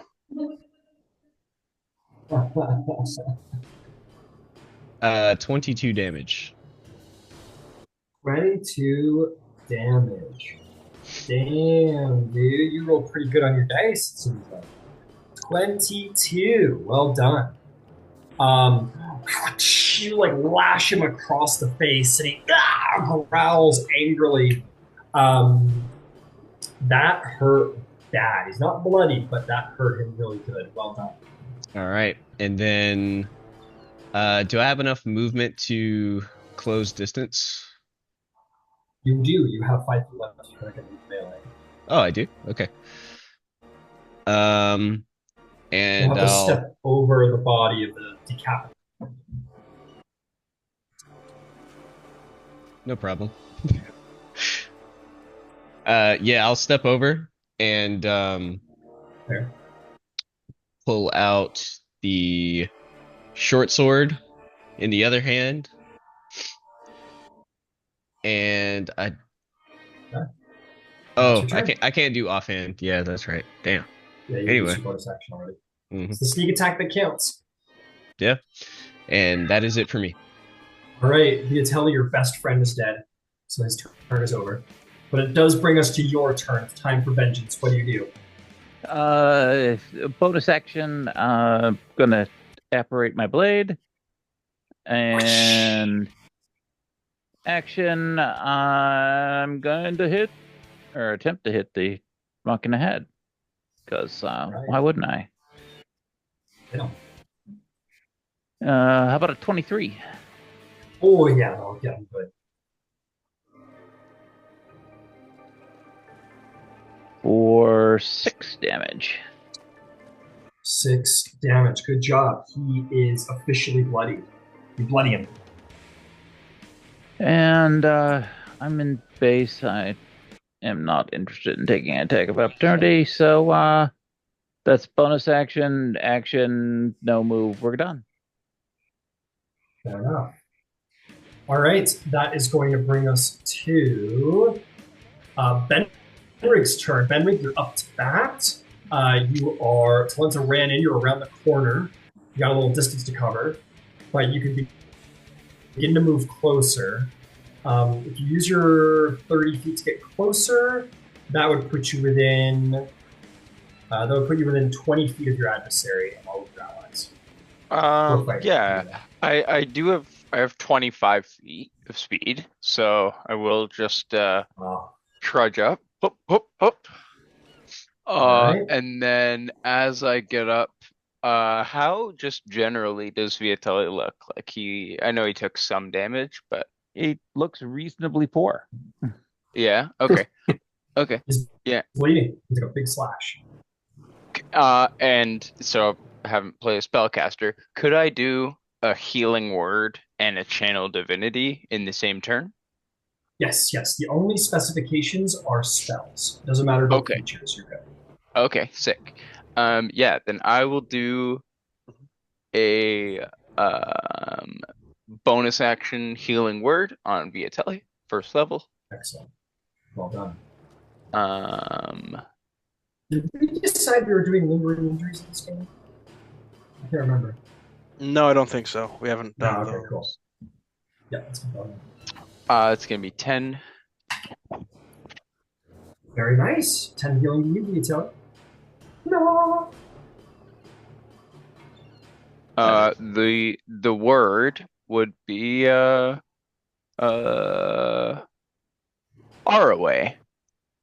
I'll say that one of the sovereigns of life and love. Yeah. And then I will, as an action, use a channel divinity, divine spark on this creature. Oh, So, shit. What happens to it? Force the creature to make a con saving throw. On a failed save, takes some necrotic or radiant damage. It fails. Make Cool. your spark. Awesome. So it's going to be 1d8 plus 4. 4 plus 4, so 8. That's going to be 8 radiant damage. I said before, my shield is on my back, so I'll take my new mace and ching on my back and have light kind of burst out. All right, we'll say that so you take your mace, you bang it across your back, and as you bring your mace forward, it's almost like you've absorbed radiant light from your holy symbol on your shield. And as you swing your mace forward from that bang, holy light fires across the battlefield and singes your enemies. He growls as his body burns under radiant light. Yeah, so that'll be 8 radiant damage, and that will be my turn. Very good, Benner. Well done. Nero, you're up. You were a little ways away from Team Tally and Benrig. We'll say it was you and Bastion. Or Bastion, excuse me. You and Darwin. You and Darwin. I got a lot of Warforged across my games. You and Darwin kind of sneaking up through some boxes. You, Nero, Okay. Let's see how far you are from your enemy. You are 50 feet from your enemy. We'll call it 45. 45 feet. 45 feet. Okay. Here's what I'm going to do. I'm going to spend my 2 sorcerer points to get one first level spell slap back as a bonus action. Right. I'm going to get it. Have you cast any spells today? Yeah, Mage armor on the stakeout today. Gotcha. And I'm gonna get closer over full 30 feet, and I'm going to point at that bad dog's head. I'm going to cast Mind Sliver on him. Mind Sliver is an intelligence save, yeah? 13. That is a 15 save. Okay. You send this almost like illusory purple mail of pure psychic energy, and as it hits him in the head, it seems that despite his savagery, there is a cunning intelligence in that mind that does resist you. Okay, he's not dumb. He's not dumb. Great. And that's the end of my turn. All right, Darwin, you're up to bat. It's murder killing time. All right. I have 30 feet of movement. I approach as close as I can get an open shot, and I'll be casting Firebolt. So, I put out one finger, and fingertip kind of recedes, and you see a small flame, which is usually say a small blue, but I kind of supercharge it and shoot out just a mote of fire.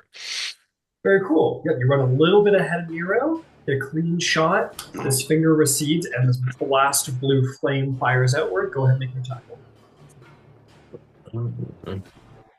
It's time to figure out where to click.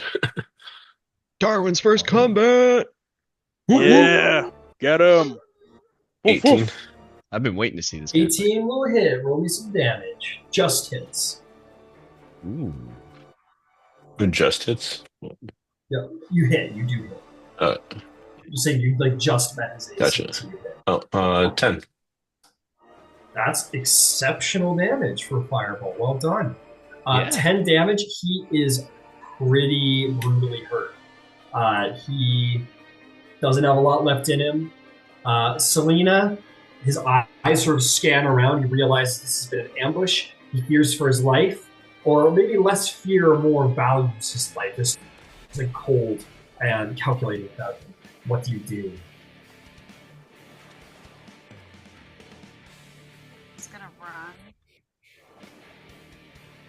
No. Can I have a free insight, or is that an action? Sure, make a free insight check. 11. 11. He understands he is outnumbered and outgunned. And if he stays, he will die. He understands this. Oh man, I want to bop so bad. He is very hurt. Very hurt. That's why he's so desperate, is because he is very, very, very hurt. One solid blow might be able to do the job. It would take someone of supreme divine power to achieve it. But maybe that's you. Maybe. Can I get into a position of flank? Easily you get, so he goes, so we'll say dramatically, he goes to turn to run, and you flutter in into his way. You get the flank. He has Tally behind him, setting you up. Go ahead and take an advantage attack if you wish. Yeah. Oh no, it's a 12. It's Plus? a 12. You're not. No, that's Oh wait, it. can I use my inspiration? You may use your inspiration. Give it one more roll. Cool. Roll well, Selena Dewdrop. Roll well. Ugh, I didn't.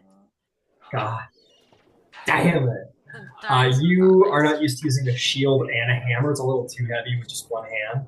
You're like, and it's a little predictable when it gets out of the way. Yeah. Is there a bonus action? Is there a bonus action? Did you have Viatelli inspiration from before? You do. Do we still have it though? I'm just throwing that out there. I thought I remembered that. That might have been the the. same as heroic. Well, if it's heroic inspiration, it's the same. Yeah, it's the same I- stuff. Oh, I thought it was. I Oh. thought it was bardic inspiration. So did I. So did I. That would have been nice. It's not a bard. I'm not a bard. I know. I just play I one don't on know. TV. There's feats. There's feats.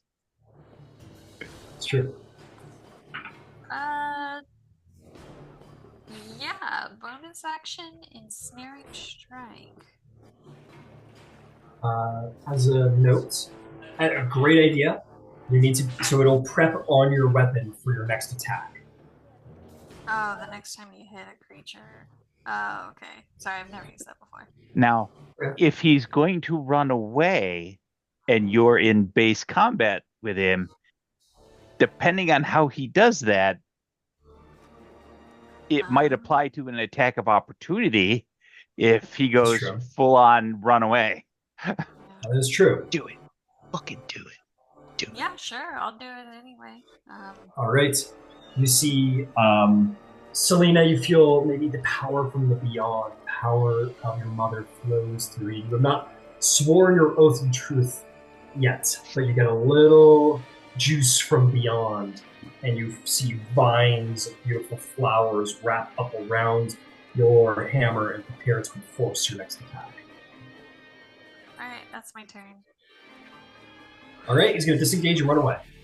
Yeah, too bad. I forgot can't go about too that one. far. No, I How far can he get? Yeah, not too far, but he's going to make a run for it anyway, because you're mean. But I'll tell you what, that's a lot of people who are going to try and kill him. So he turns and he runs down the dock, holding his wounds, limping, runs away as fast as he can. Talenta Jones, do you think you can catch him? Do you think you're fast enough? Yeah. Dude. Perfect. Yeah, Okay. You have run, dash, bonus action, dash. Yeah. Yeah. He only ran. He's not too far. He's only 30 feet away. Like he's only 30 feet away. Yeah, he uses base speed to run over to disengage, base speed to run away. Okay. Casual stroll up. Tally will see his quarry, and he'll flip out a dagger, flip out the longsword in backwards pose. Sure. And then he'll plant his foot into the dead elf, probably. And then use that to push off with cunning action dash. Oh my god. Okay, you get up to him with 30 feet. You're in melee with him without dash. Just so you know. Okay. And so as you run up behind him, as he's limping away as fast as you can, you run up behind him. What do? Attack? Yeah, I want to kind of... Is he looking back at me, or is he just kind of like looking away? Yeah, he's not looking back. He's running as hard and as fast as he can. Almost psychologically by not looking back, maybe you all go away in this moment of like primal fear. Cool. Also, he had 10 feet less movement, by the way. I just remembered that. All right. Then you're very well. Yeah, you casually stroll up to his ass. Anyway, I kind of see him trying to get away, and just something unlocks in his head, and he just fucking runs up, cold stone face, and he tries to like get the dagger in front of him and just pull it back as he falls forward, like, if that makes sense. So he's like, overtakes him, puts it in front, and then kind of slices. Oh, you want to overtake him?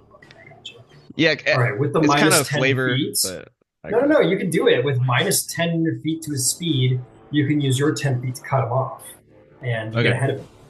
Yeah. Cool. Yeah. So go ahead and make a dagger, whatever you want to do with your action. Yeah, it's going to be... No speed attack, though. Yeah, it's going to be dagger. All right, make me a dagger attack. That'll be 25 to hit. That'll hit. That'll be 5 damage. He's not down yet, but he's barely up. And with the Nick property, I will make the extra attack of the light property on my attack action. All right, and go for it. I'll use the short sword. You have to use the daggers too. I can use short sword, right? Well, you're using the Nick property from the dagger, which means you need to use the dagger again. Ah, I didn't know that was a distinction. But that's cool. Yeah, the idea is that the weapon mastery belongs to that weapon, which means you need to use that particular weapon again. Because you're so fast with that single weapon, right? Okay. Cut again. Natural 20 for a total of 26. That will definitely hit. Roll some damage. Excellent. That'll be 8. And then...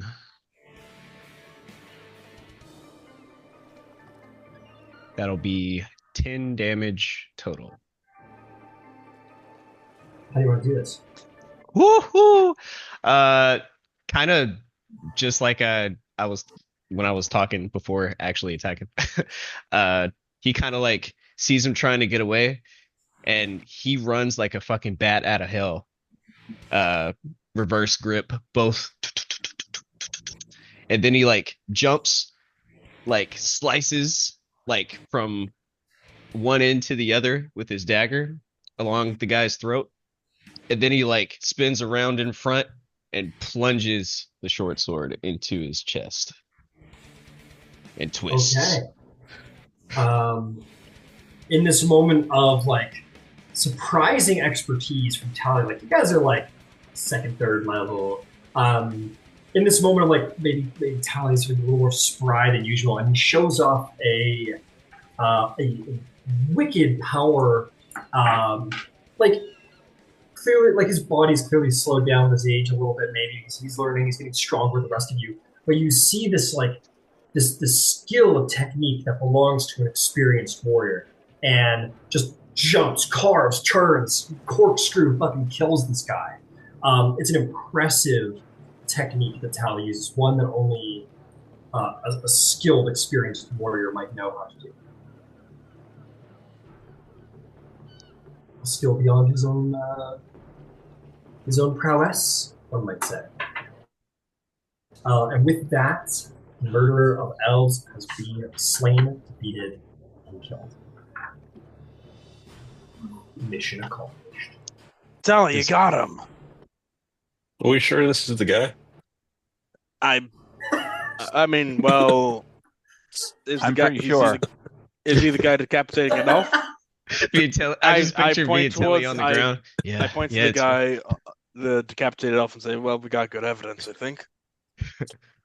Could be him. Could be. Does he shift back after he's dead? Only a little bit, but yes. You see that like all the fur on his face kind of almost like falls off a little bit, and it becomes more of like a beard than like a full face. Like, to be clear, he's still got a regular nose and lips and eyes and whatever, but there is something more like extra feral about him that does recede upon his death. There's still that element of like elongated fingers, slightly elongated limbs, longer teeth. There's something still kind of animalistic about this individual, despite the larger traits having worn off. Does he get clothes back? Like, do they come back, or was he He already? always had clothes on. He always had okay. clothes on. Yeah. So to be clear, like don't take the mini for it. He was like a regular dude, just like looked like extra beastly.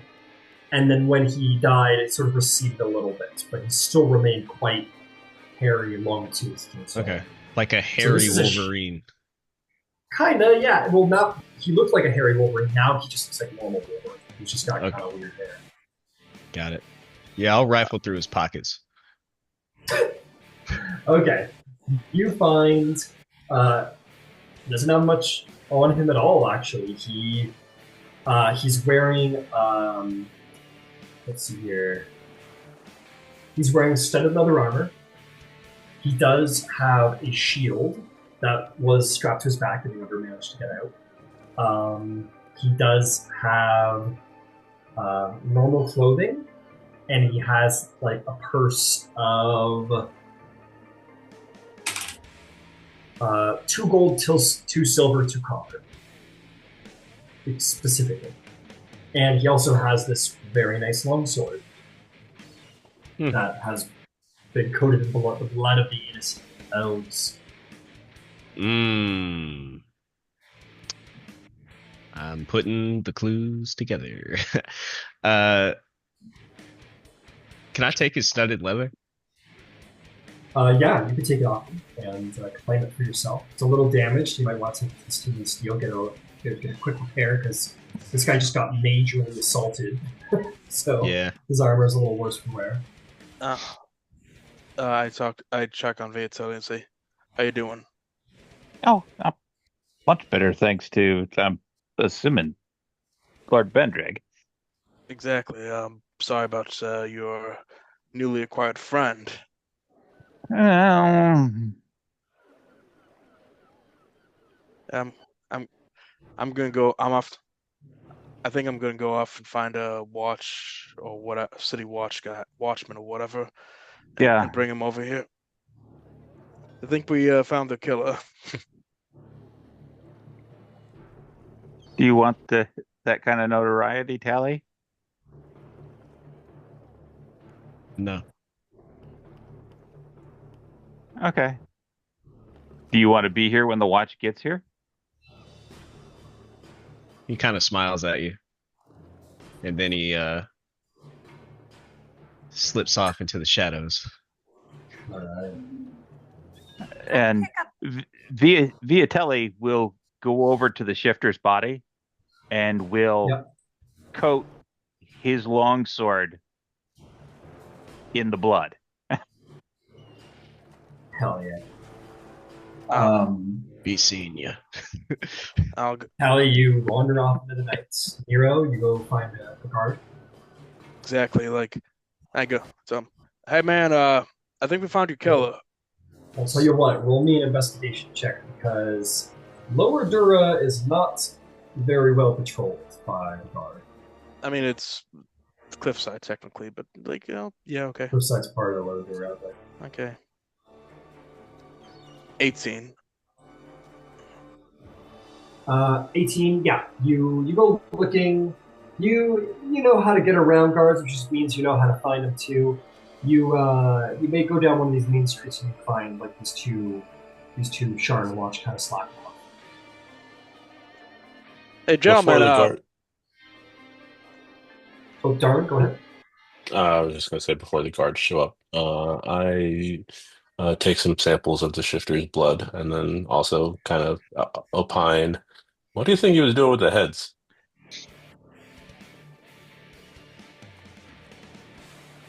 I don't know. Were they left at the other crime scenes?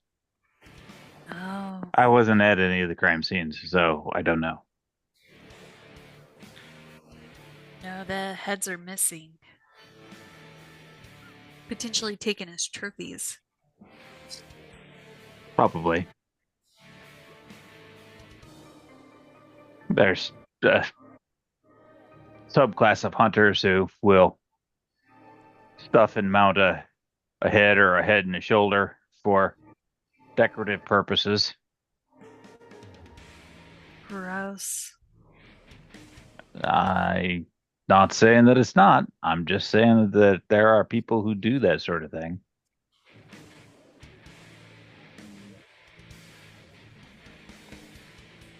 Nero, you find your guards, and they come running with you. Just to move things along, they run up. One of the guards comes with you. The other guard goes off to go find the captain. Once they see the scene, that one guard starts taking notes. Soon enough, well, actually not soon enough. About a half hour later,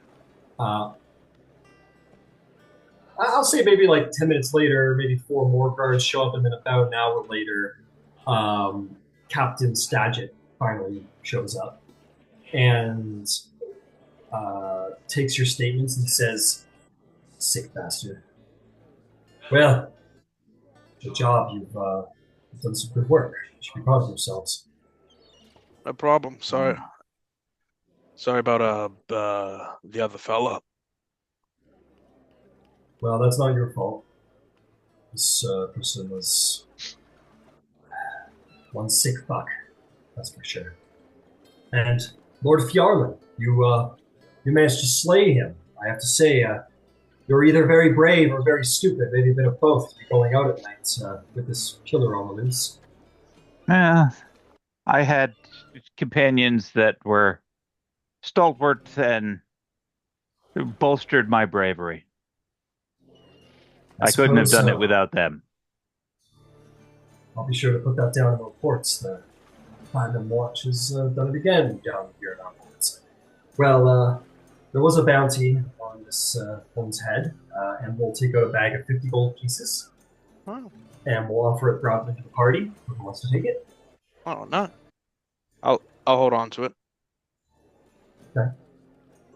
Hands it to you, Nero, and says, "Well, very good work. If you don't mind clearing the crime scene, we're going to take some notes, take some evidence, and get these bodies hauled away. But you all deserve a commendation. Have a good night. Don't worry, they'll. I'm sure the Quarrenberg Chronicle will be all over this soon enough. I can get a little notoriety." That's great to hear. Have a good night. Have a good Nero? night, Captain. Hey, Yes. Cap.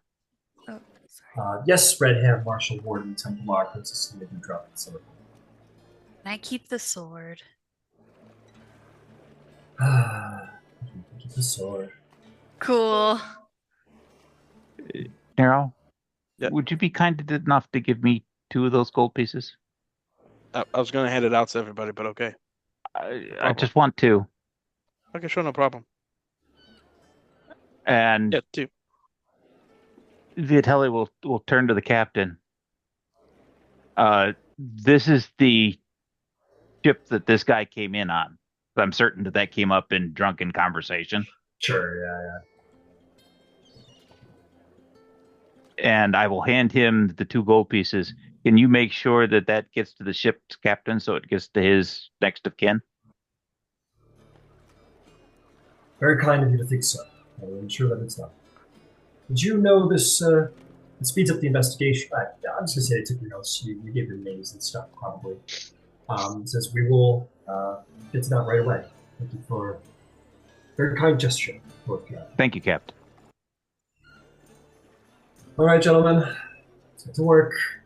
And they will start drawing chalk around the severed head, and the rest of the body, and everything else. And, they begrudgingly hand you the bloodied sword, Selena. Yeah. And you're all heroes and such. Just to expedite certain things, I'm going to expedite the next couple days. Nero, I assume you go to turn in your victory. I swing by the Drunken Dragon to celebrate and let some people know what's happened. Crazy stuff happening down there by the docks, you know. You tell DeVille Starsaw, and he says, "Fantastic! This is just what we needed. It seems that you're up to the task, my friend. Should we get you tatted out?" Not right now. All right. Well, you're not going to get any more work until we got a mark on you. You got to show your dedication. Okay. Understood. Well, understood. Well, I guess I gotta create some time for that. Do it right now.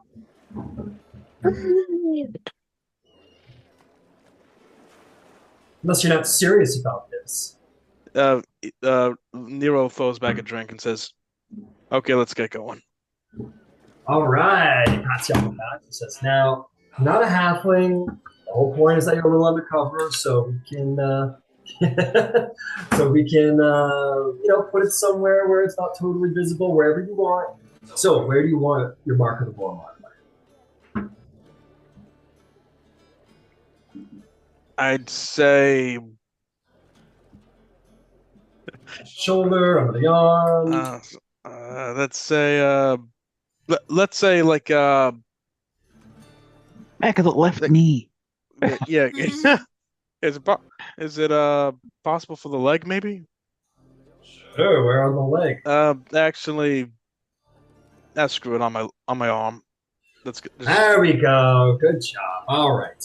How about we say, what do you think? Shoulder, back of the tricep? What do you think? Aztet. What was that, Darwin? Oh, Aztet. Aztet. So what were the options again? Oh my fucking god, princess! Where do you want your fucking tattoo? Just put it right here. Let's do 4. All right, get it. They start. Actually, they don't have machines here. They do the tap. It takes a long time, and after a while, you have that iconic dragonborn perched on a tower tattooed on your shoulder. Yeah, he goes, "There you go," and he slaps it. Yeah, somewhere on my shoulder. We'll figure out the details later, but yeah. Yep, you got it. You got and he says, "You're officially part of the Boromar clan. Congratulations!" And it's sort of, yeah, they throw the blast to you. He says, "So." Was that Selena? Was that Princess?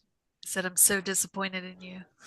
Like, he's not great at peer pressure. He says, "Okay, so, listen, you probably don't want funds for your special hovel from the Boromar clan. I'm sure your friends look good on that, House Ghallandra.